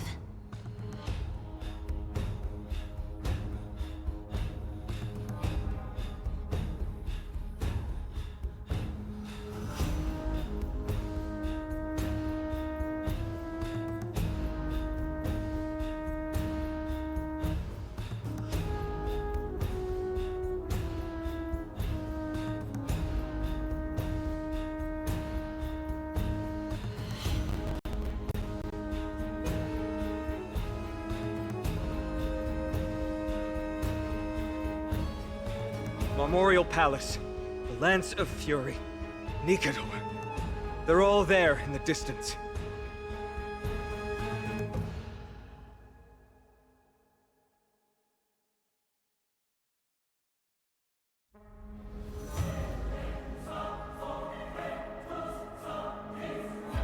That battle cry once crushed all in its path. It knocked down foes and allies alike, leaving people as fragile as reeds in a gale. My limbs trembled uncontrollably as my weapon clattered to the ground. I could hear nothing but the frenzied and shameful beating of my own heart. Fear. This is why the Strife Titan is revered. If a warrior can face this terror and still step forward, no trial thereafter can shake the weapon in their hand. You two, if you wish to retreat, this is your final chance to do so.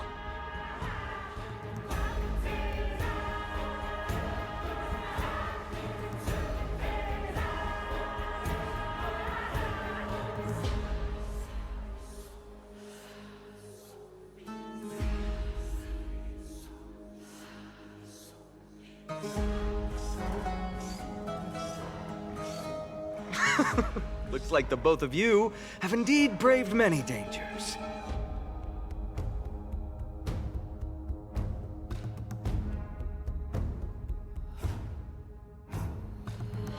Trailblazing? What an interesting concept.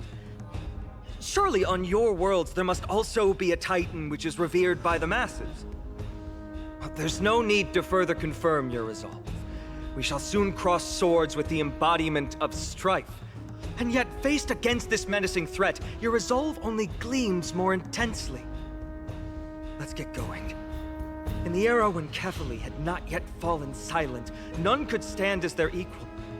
Today, we inherit the duty of the gods, safeguarding the inhabitants of Amphorius. Stand with me and become heroes!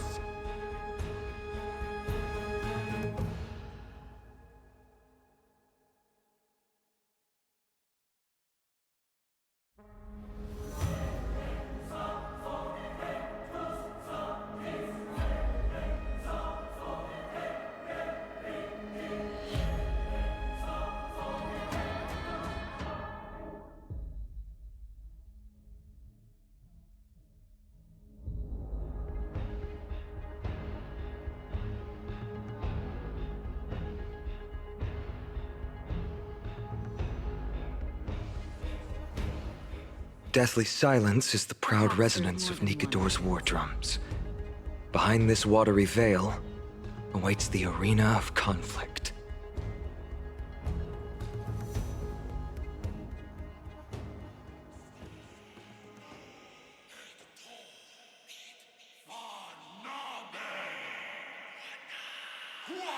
Stay strong!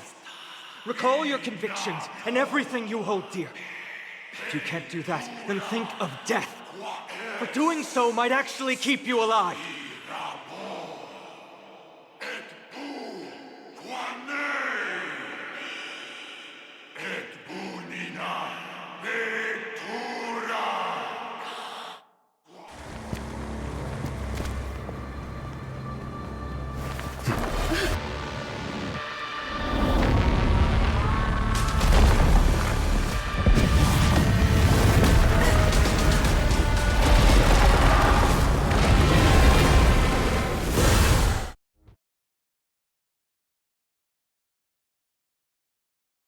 Careful! They look different from what I remember. Weaker. So, more distorted?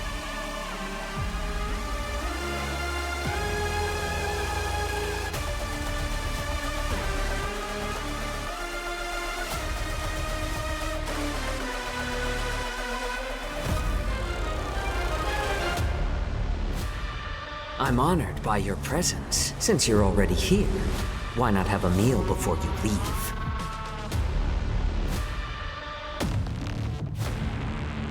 Be of your body and mind.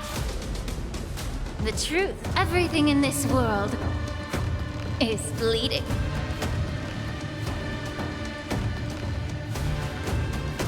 More seasoning.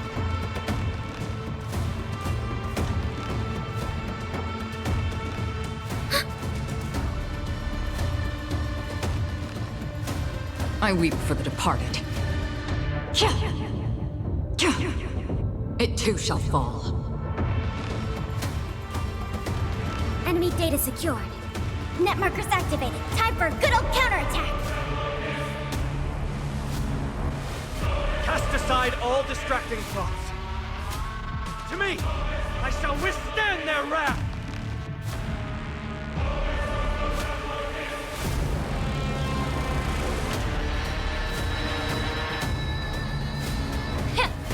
It's better to make no move.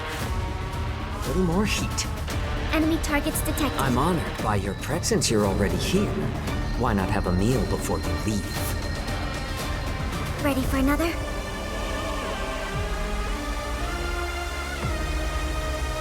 Again? Free will, or was it fate?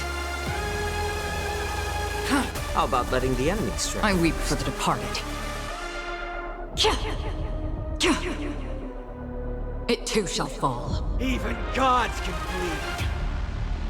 I shall extinguish your core flame, Titan! Enemy data secured. Net markers activated. Time for a good old counterattack!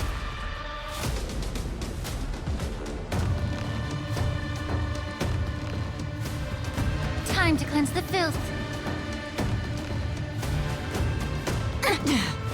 The truth burns clear as if everything in this world is bleeding. So familiar.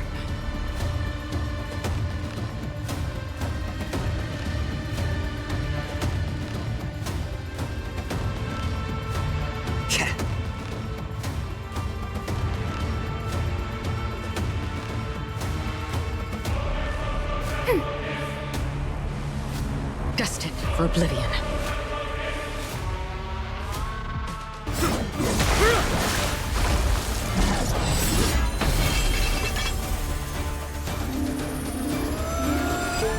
Move.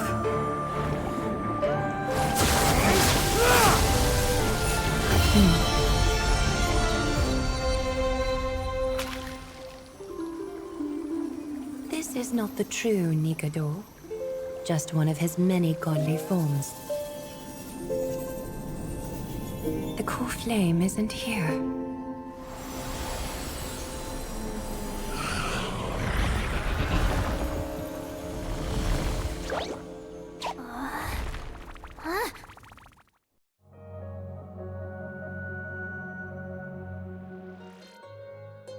New allies of Okima, welcome to Amphorius.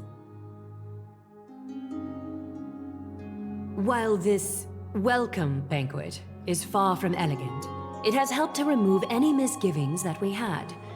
From this moment forth, you shall be treated as distinguished guests of the Holy City and of the Chrysos as...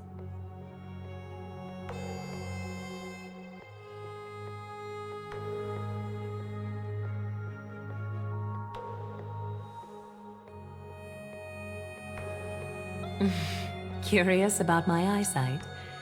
Well, I'm not blind. On the contrary, I can see much more than the typical person. Those with golden blood always have something extraordinary about them. For me, it's perception. I don't need light to measure the world.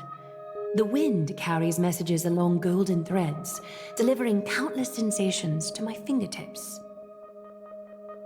Just like how at this present moment, the virtues possessed by the both of you have turned into a warm current that pleases my skin.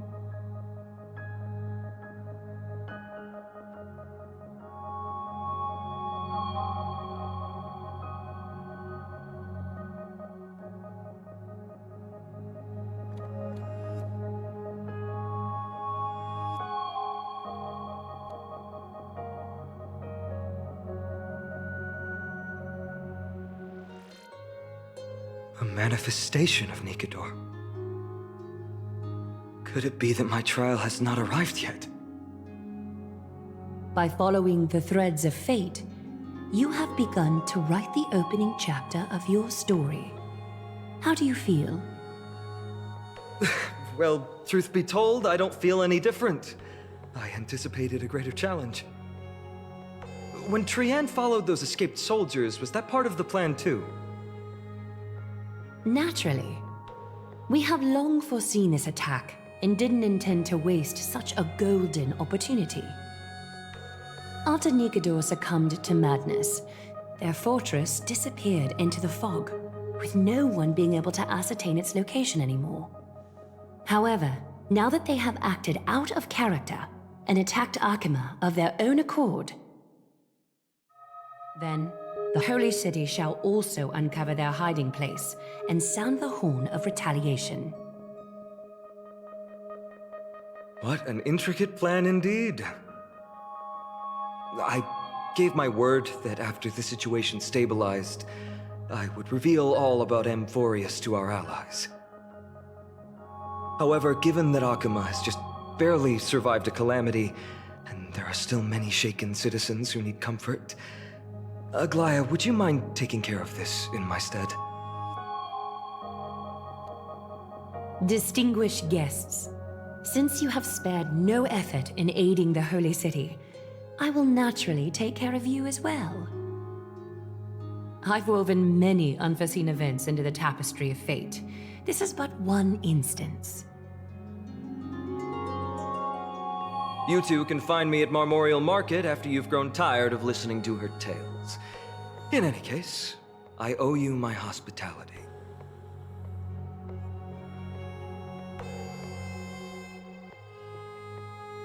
Now then, where should we begin?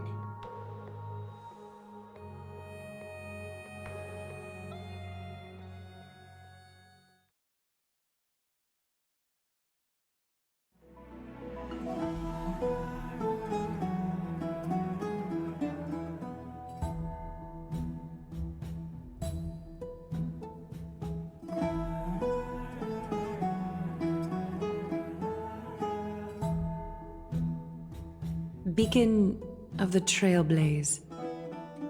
No problem. Go ahead.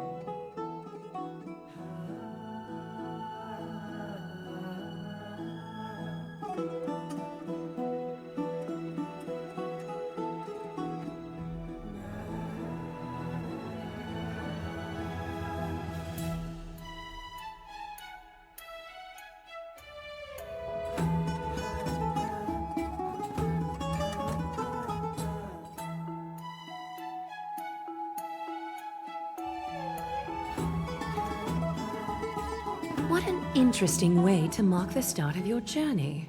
I grow more and more curious about your cause. But please, let me first properly extend my hospitality to you.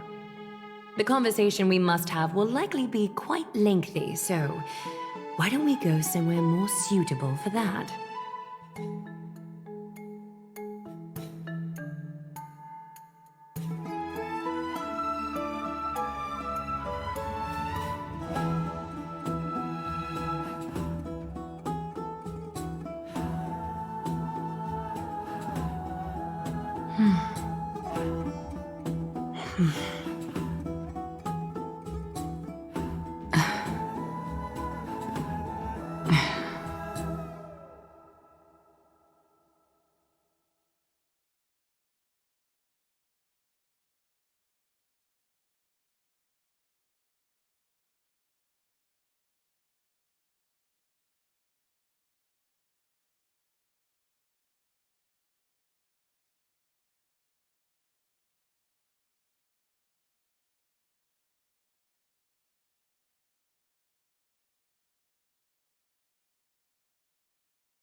We're here at Marmorial Palace, Akima's public baths.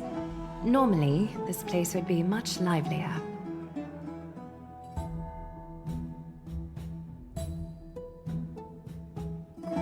This is a good place for our chat. Both of you are new here, so it's only natural to be confused about the prophecy, titans, and Chrysos heirs that have been mentioned in passing. But I'd like you to learn about Amphorius' history before I tell you more. The bath sprites are excited to begin. This bath contains spirit water that has been blessed by the Ocean Titan. It can guide you back into the distant past. Go ahead, step in, and listen to what the comforting ripples have to say.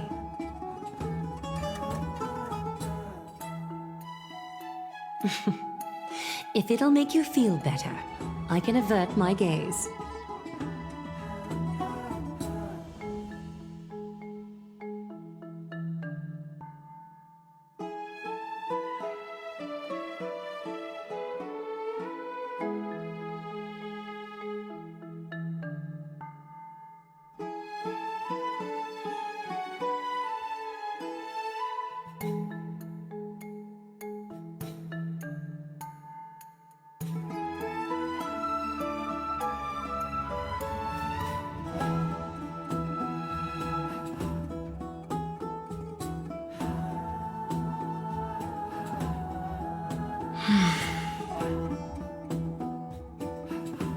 Stream forth the gleam of old blades.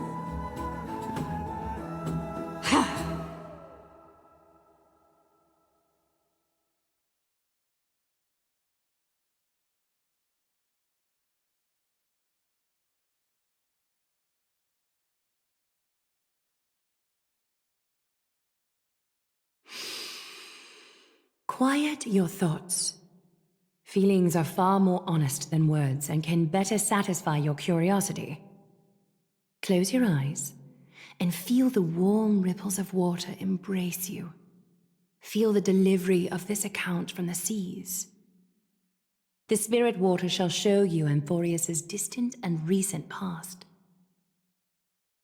Before everything began, the world was in chaos. 3 gods conceived space, time, and laws, laying down the cornerstones of life for all beings.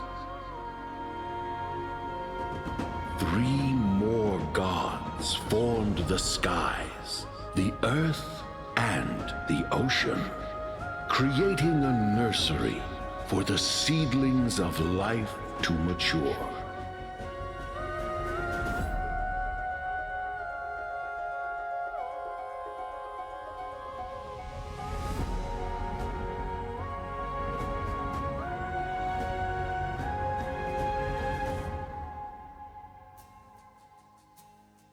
Then came Kefali, throne of worlds, and the father of all people. They walked the face of the earth, delighted by the creations of their fellow gods, though also lamenting at the bare solitude of the gods. And so, they made clay figures in their likeness, and allowed their golden blood to course through these creations, bestowing the breath of life upon them. The wise Circes soon came forth and peeled open fruits from a flowering tree, granting reason to these clay beings, allowing them to learn and reflect.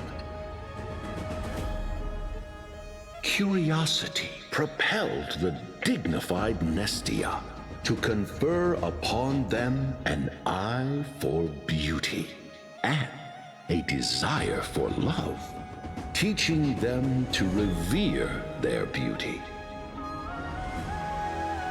With that, the first humans were born.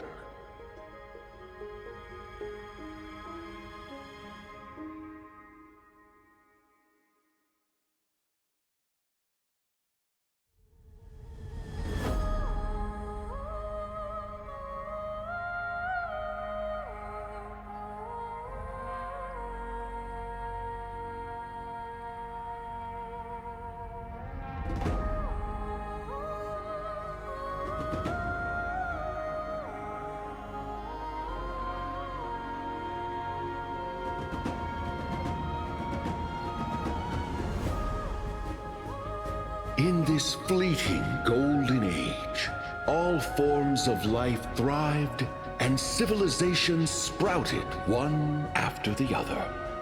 Disasters and suffering were unheard of in this world. Landforms did not erode with time, nor did humans age or die.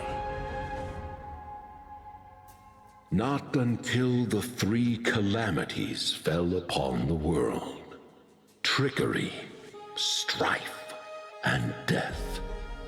Their descent burst open the short period of prosperity, as though it were nothing more than a dewdrop. The black tide swallowed the world whole, inundating it in blood. Fear permeated every corner of the world like a plague, inebriating mankind far more easily than ambrosia would. Mortals took up arms against one another, waging war in the name of the gods, marking the beginning of a tumultuous age. The wrath of the gods enveloped the earth and hid the firmament in shadows, ensnaring every living being. The divine war only led to one outcome: a shattered world on its death march toward destruction.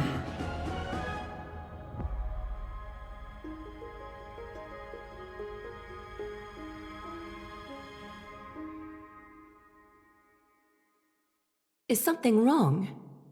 The sprite is only halfway through the story, but I seem to be detecting some distress and unease.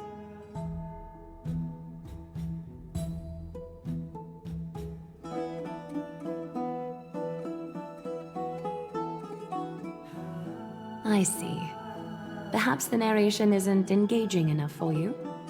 That's why you find it difficult to remember the key events. That's fine. We can try a different approach.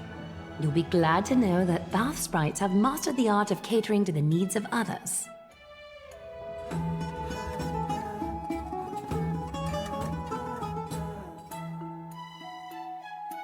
Take my suggestion, bath sprites. Please narrate the story in a style that this guest prefers. Okie doke, make yourself comfortable. Time for a history class on Amphorius.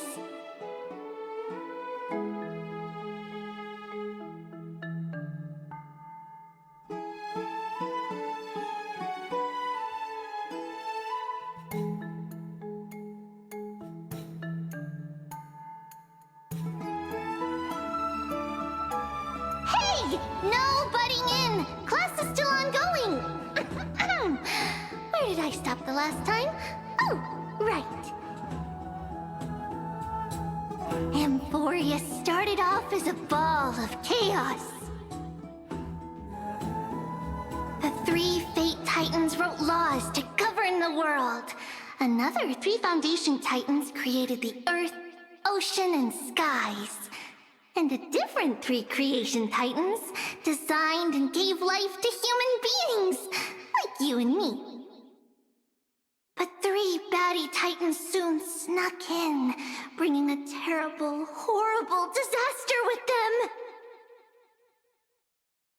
So, the Titans got angry, and no one was willing to give in.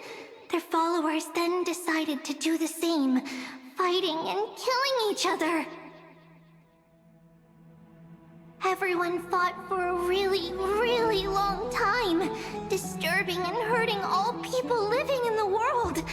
Until one day, something big happened.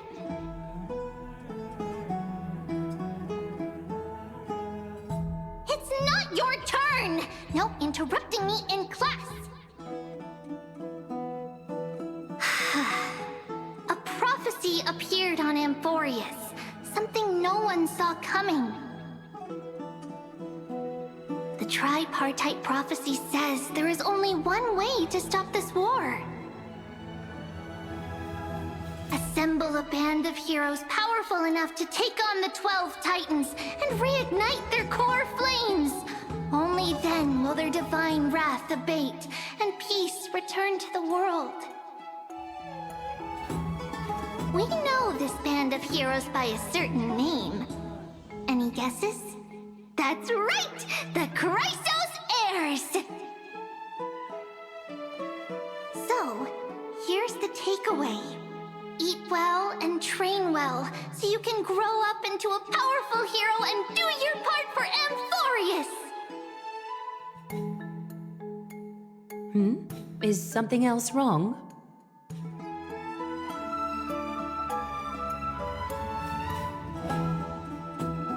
Is that so? Looks like you're a bit hard to please. Trusting and perceptive at the same time.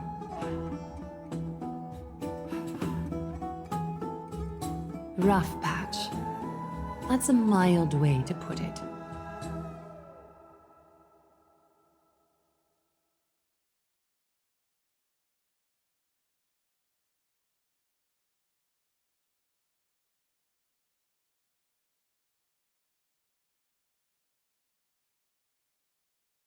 I suppose the things that are common knowledge to us are just a garbled mess to you.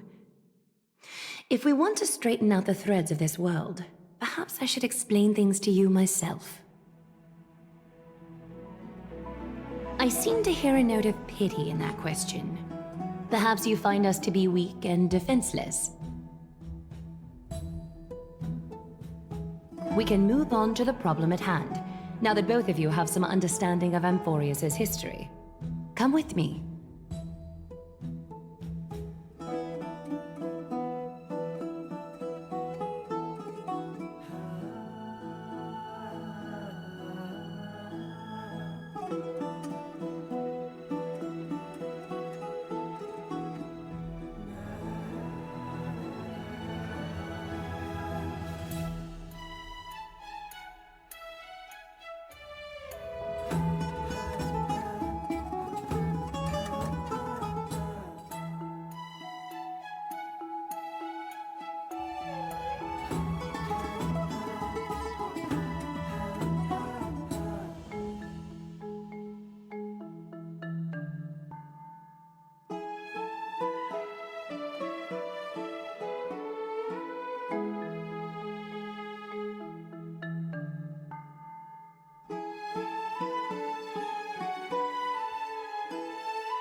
Please, give me a moment.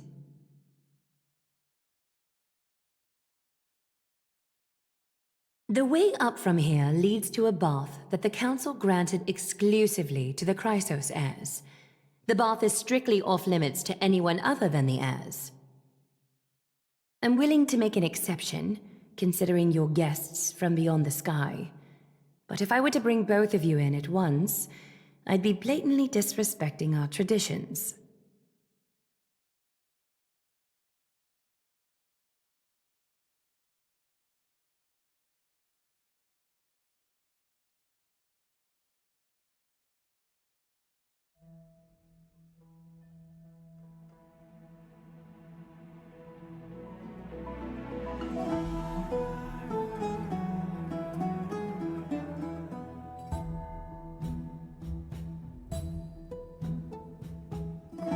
You have a very considerate partner. Follow me then.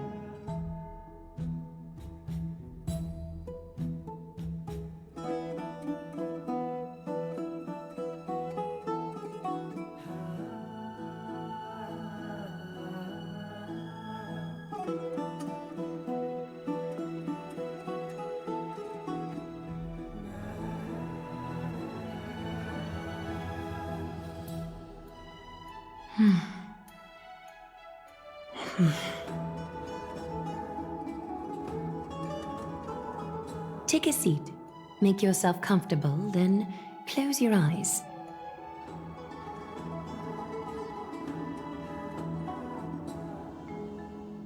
I won't force you, but people hope to regard one another with bare honesty when they enter a bath. Are you willing to trust me?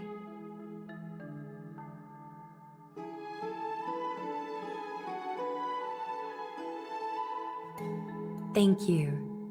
You can also move a little to your left. The water is warmer there.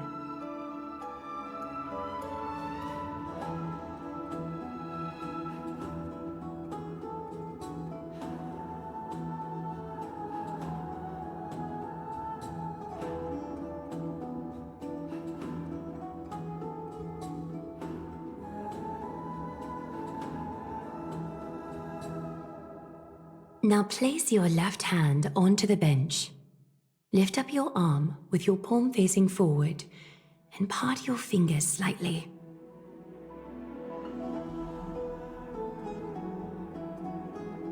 Yes, you're doing great. All right. It's about time I formally introduce myself. I am Aglaya the Gold Weaver, Dressmaster of Akima, and one of the Chrysos heirs of Amphorius. The trust placed in me is how I came to lead the Chrysos heirs in our mission today. My duty may be to weave lavish robes, but I most enjoy coming to these baths in my personal time. Garments are shields, after all, hiding both our bodies and what we truly think. This place, though, is where we can drop our cloaks of pretense. For the waters shall bring us closer together. You can open your eyes now. Look, we are joined together now.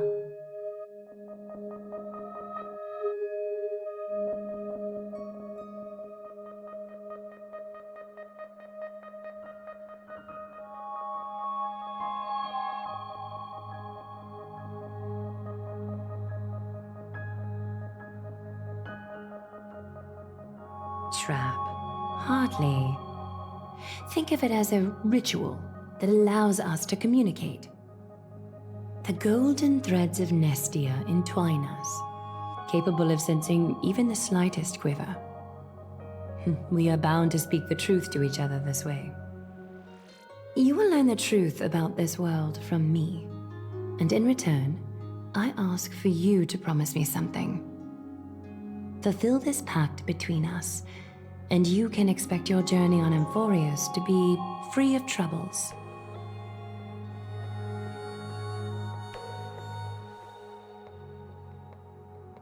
Did you feel that? The golden threads are rippling. They reveal the distrust you still have for Akima, and I take it upon myself to dispel these concerns. You learned the legends of Amphorius from those bath sprites a while ago. But that was a sanitized version that spared you from the harsh and bitter realities of our history. The pantheon of titans that once ruled our world has become the very affliction that eats away at Amphorius. An unfathomable power changed something within most of these titans, inducing their rage and madness. Amphorius has since fallen into eternal night, the black tide engulfing our world. Akima is now the only city to still receive light, and we owe it to Kefali's protection. The Chrysos heirs gathered here are Amphorius' only hope. People hail us as heroes, as protectors, and as deliverers. They are counting on us to vanquish the Titans, reclaim their core flames, topple them from their thrones, and take their authority for ourselves. It is only upon reclaiming all core flames that the miracle of Genesis can reveal itself, granting a new lease on life to this broken world. This is Amphorius's flame chase journey. A band of heroes dedicated to slaying the gods and reclaiming the 12 core flames for the world to start over anew. With the end times before us, we are expected to lead all of our people toward the summit. Akima needs as many allies as possible to aid us in the upcoming battles. The two of you may be just the reinforcements that the Chrysos heirs have been waiting for.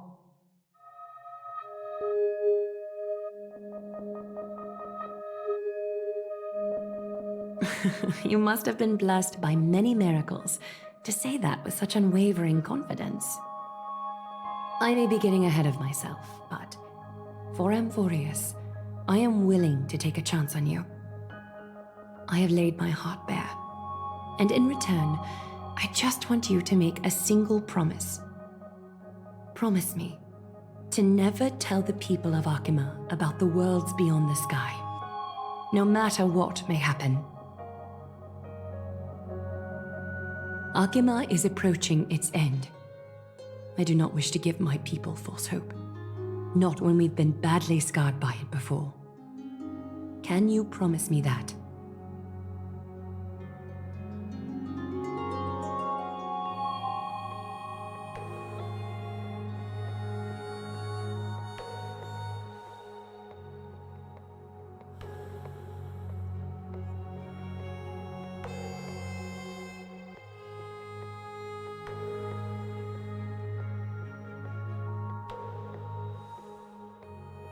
Thank you. The agreement between us is now complete. I apologize if this ritual upset you, but I hope you understand. I had no other choice. As much as I am interested to hear your story, I'm afraid I've already taken up too much of your time. Mr. Dunhung's worrying has created ripples in the water. Why don't the both of you tour our holy city? See how our people make ends meet in this difficult time. I will have your welcome gifts ready later today.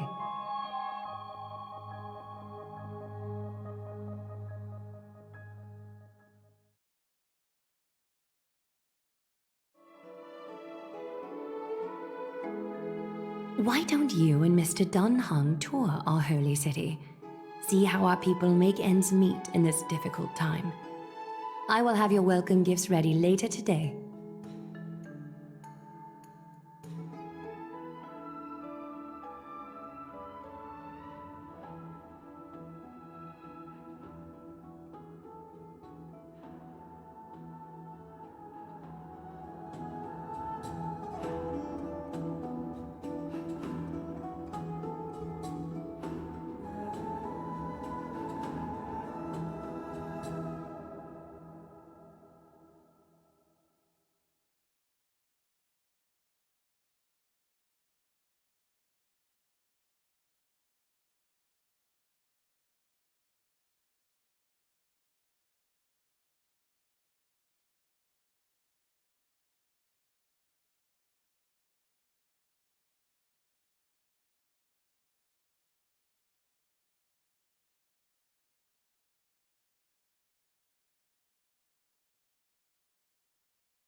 No match for me.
You are...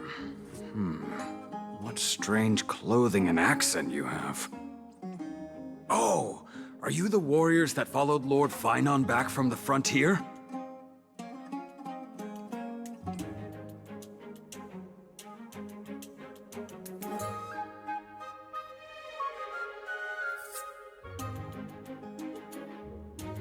Thank goodness. I hear you're both exceptional warriors, as masterful as the Chrysos heirs. Could you help us restore this column here? Nothing has been going right these days. First those minions of Nicator attack, and now this column collapses right outside our home. Can we really keep going?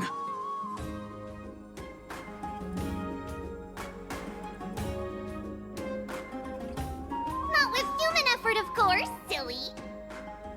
High Priest Treby, oh Kefali on high, our prayers are heard. We won't need to trouble you any further, kind warriors.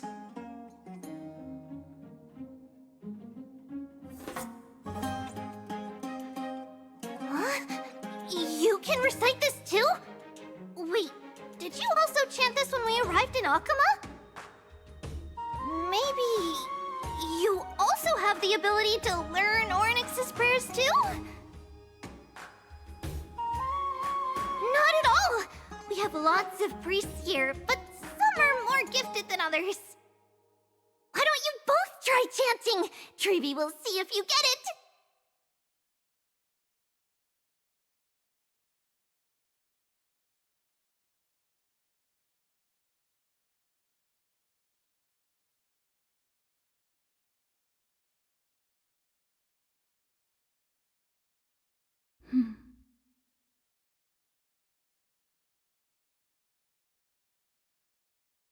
Wow!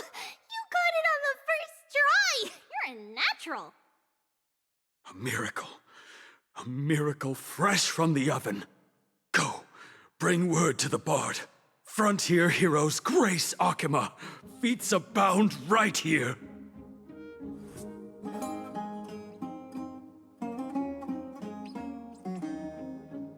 That's okay. There are many others like you. It just means you're meant to be a warrior.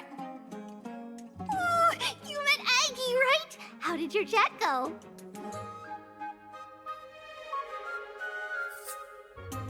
Really? That's pretty impressive. You know, we are pretty certain there's more to your sudden arrival to Akama. And Treby has never seen a priest achieve resonance with Ornyx on their first try. But with this, you should be able to clear any obstacle when traveling around Emphorius. Most of the time at least. Oh, right! We came by to check if you have teleslates with you. It'll be a lot easier to get around Akama with them.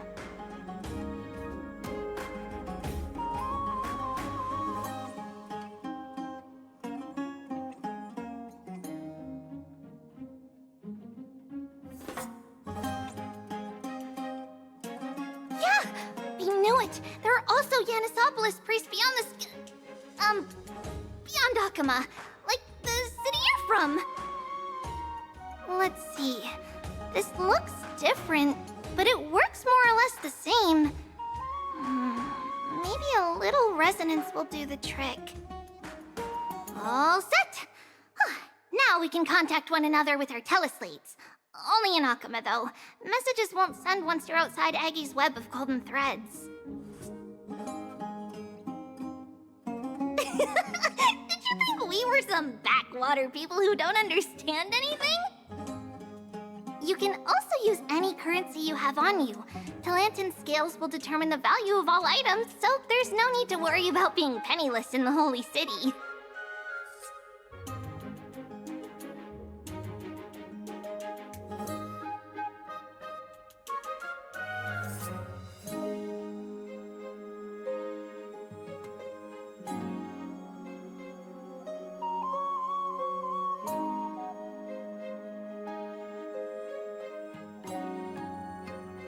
Huh? Were you expecting otherwise? Okay, time to get back to work. Have fun exploring the city. We'll see you two later.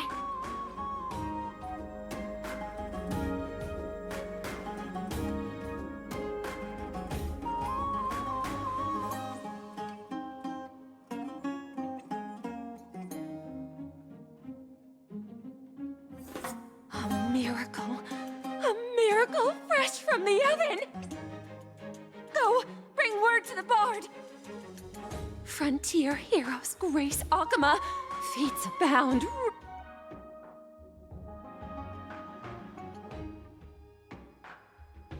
Right here! Does it really work?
Oh, what are you two doing up here?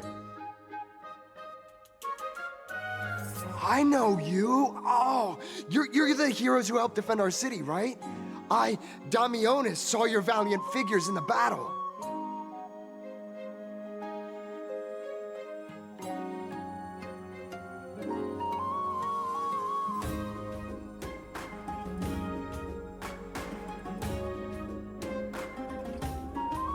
Oh, you mean to say take a photo, don't you?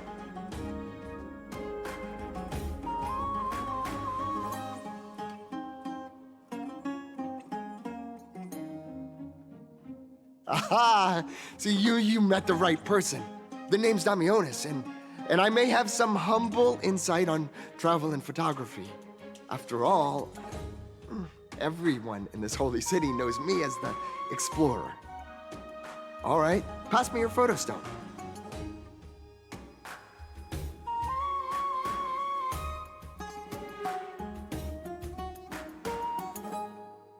Oh, this is an entirely foreign make, but that's not gonna stop me. I'm guessing this here and that. Easy peasy, I know how to use this now. Huh.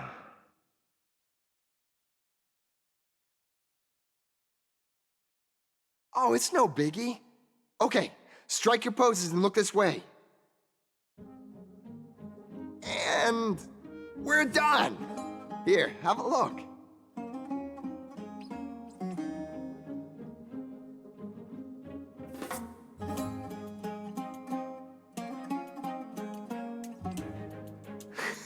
Well, I mean, as long as you're happy with the photos.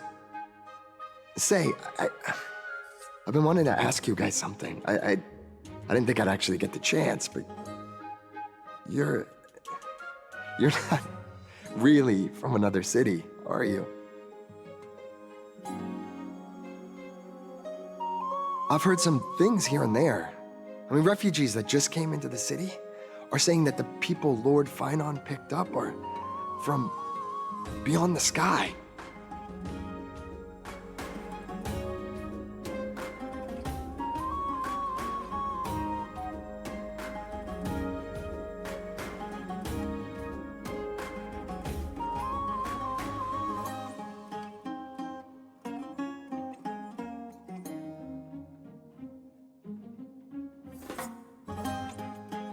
Thalassopolis?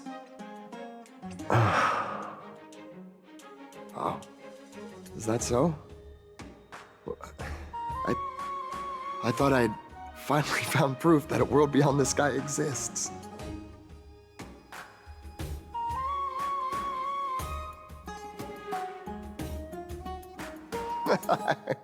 It doesn't matter.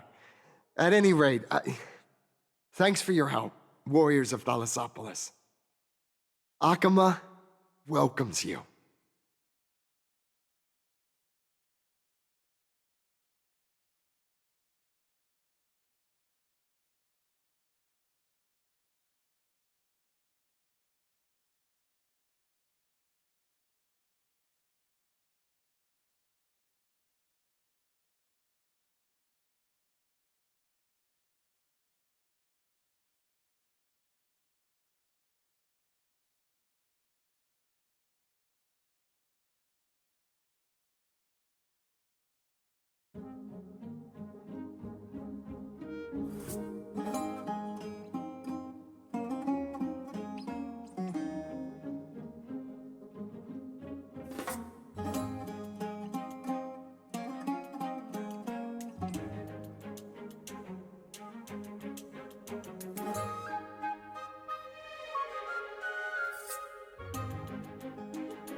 Is that all?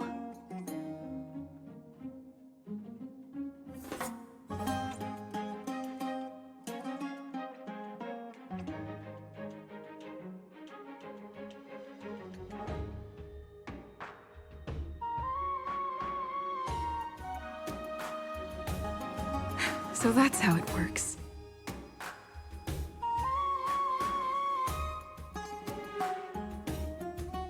Never save for tomorrow what you can eat today.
Out of the shadow of the past, you've not stepped, Chrysos heir. The weight of the core flame, if you wish to bear, you must bury the past, suspend the pain. I'll try my best, Cartonis, but why keep mentioning it if you already know I can't do it?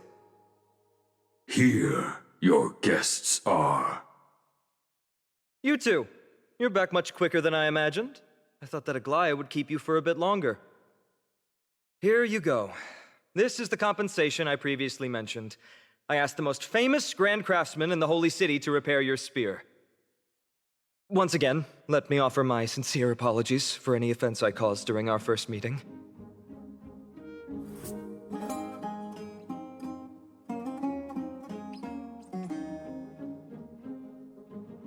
The one who crafted this spear must also be a renowned master. I guess there's always someone greater out there. Although I still can't imagine a world outside Amphoria's. Or perhaps I've just never given it much thought until I met you two. You've probably now heard about the tripartite prophecy that descended upon Amphorius and the mission of the Chrysos heirs. For us, pursuing the prophecy is the purpose of our journey. Therefore, thinking too much about other things is unnecessary.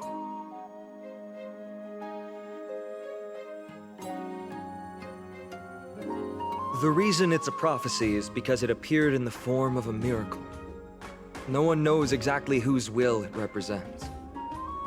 There's another theory that it is the whispers of Kefali before their eternal slumber. It was the Skyfather who scattered their divine blood all over the land that gave rise to the Chrysos heirs. Of course, that is just one of many popular folktales. Please, don't simply dismiss it as silly superstition. The people of this world have already experienced the transition from skepticism to firm belief, and this transition wasn't easy to achieve. Many have paid the price.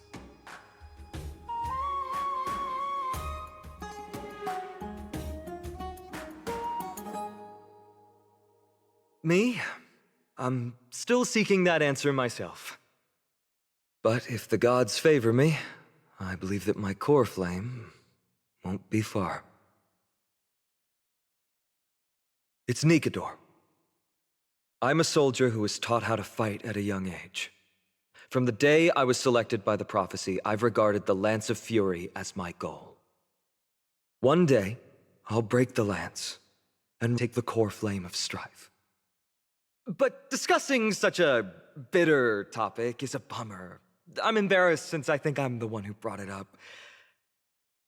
Oh, right. Treeby mentioned that you two also use teleslates. Why don't we exchange contacts?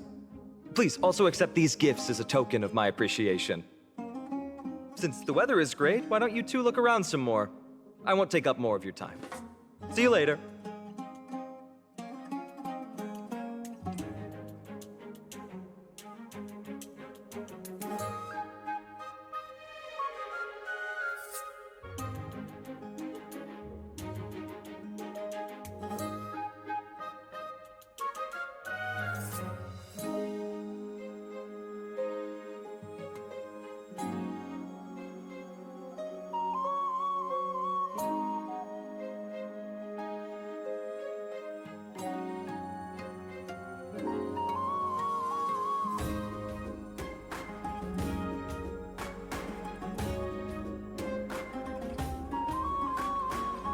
Is that all?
Never save for tomorrow what you can eat today.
Ah, it's our two distinguished guests.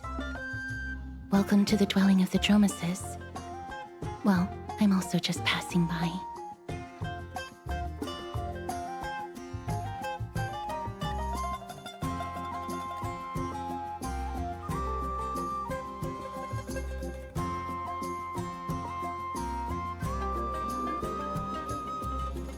Yes, I enjoy the air here. It's rather sweet, full of the fragrance of life.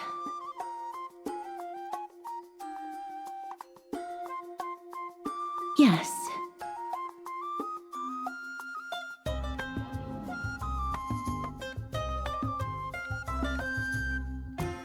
Thank you, Mr. Dan Hong.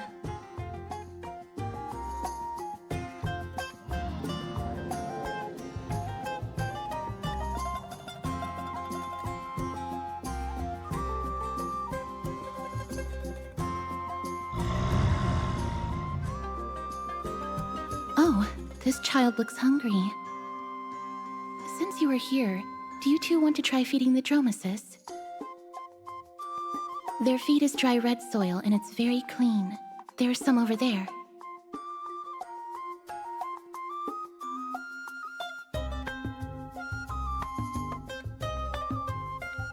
Since it's your first time feeding, just a small piece will do.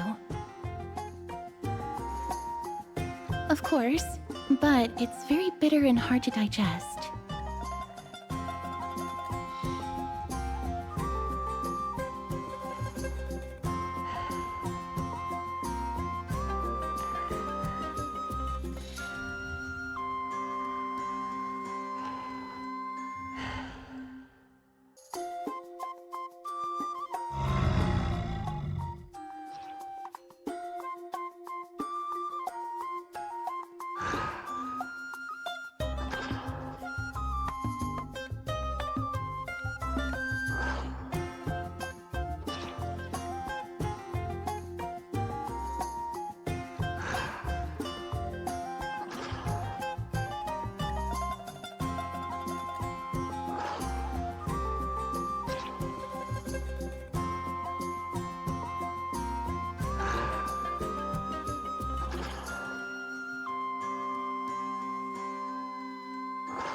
That was a little unexpected.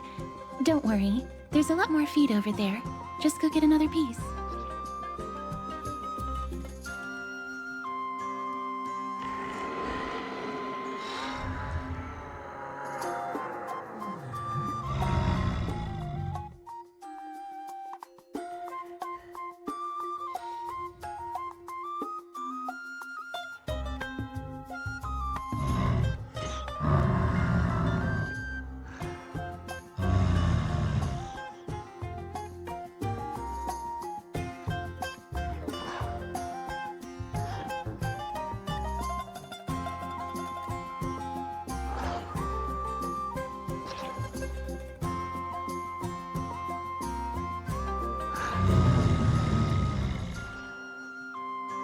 It looks very happy.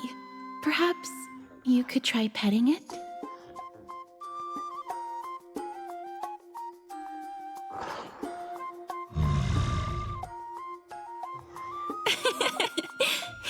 to enjoy it a lot. You get along very well with the Dromus. It makes me envious. Me? No thanks. It's all right.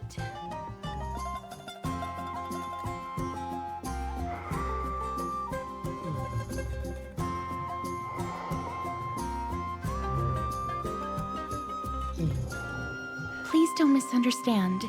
When you helped Akama, you already showed ample goodwill. It's just that I am not too good with social contact, regardless of whether it's with people or with these children. So please don't take it to heart.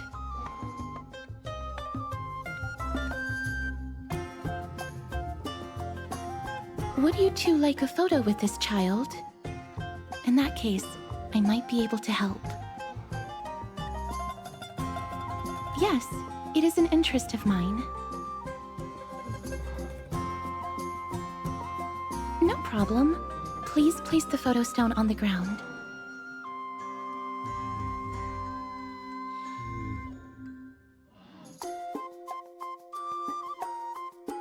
What beautiful colors! It's very cute. The aperture, exposure index, and preset filter. Although it looks different on the outside, it actually has the same internal structure. There won't be any issues. All right, get into position. And we're done. I hope that you like it.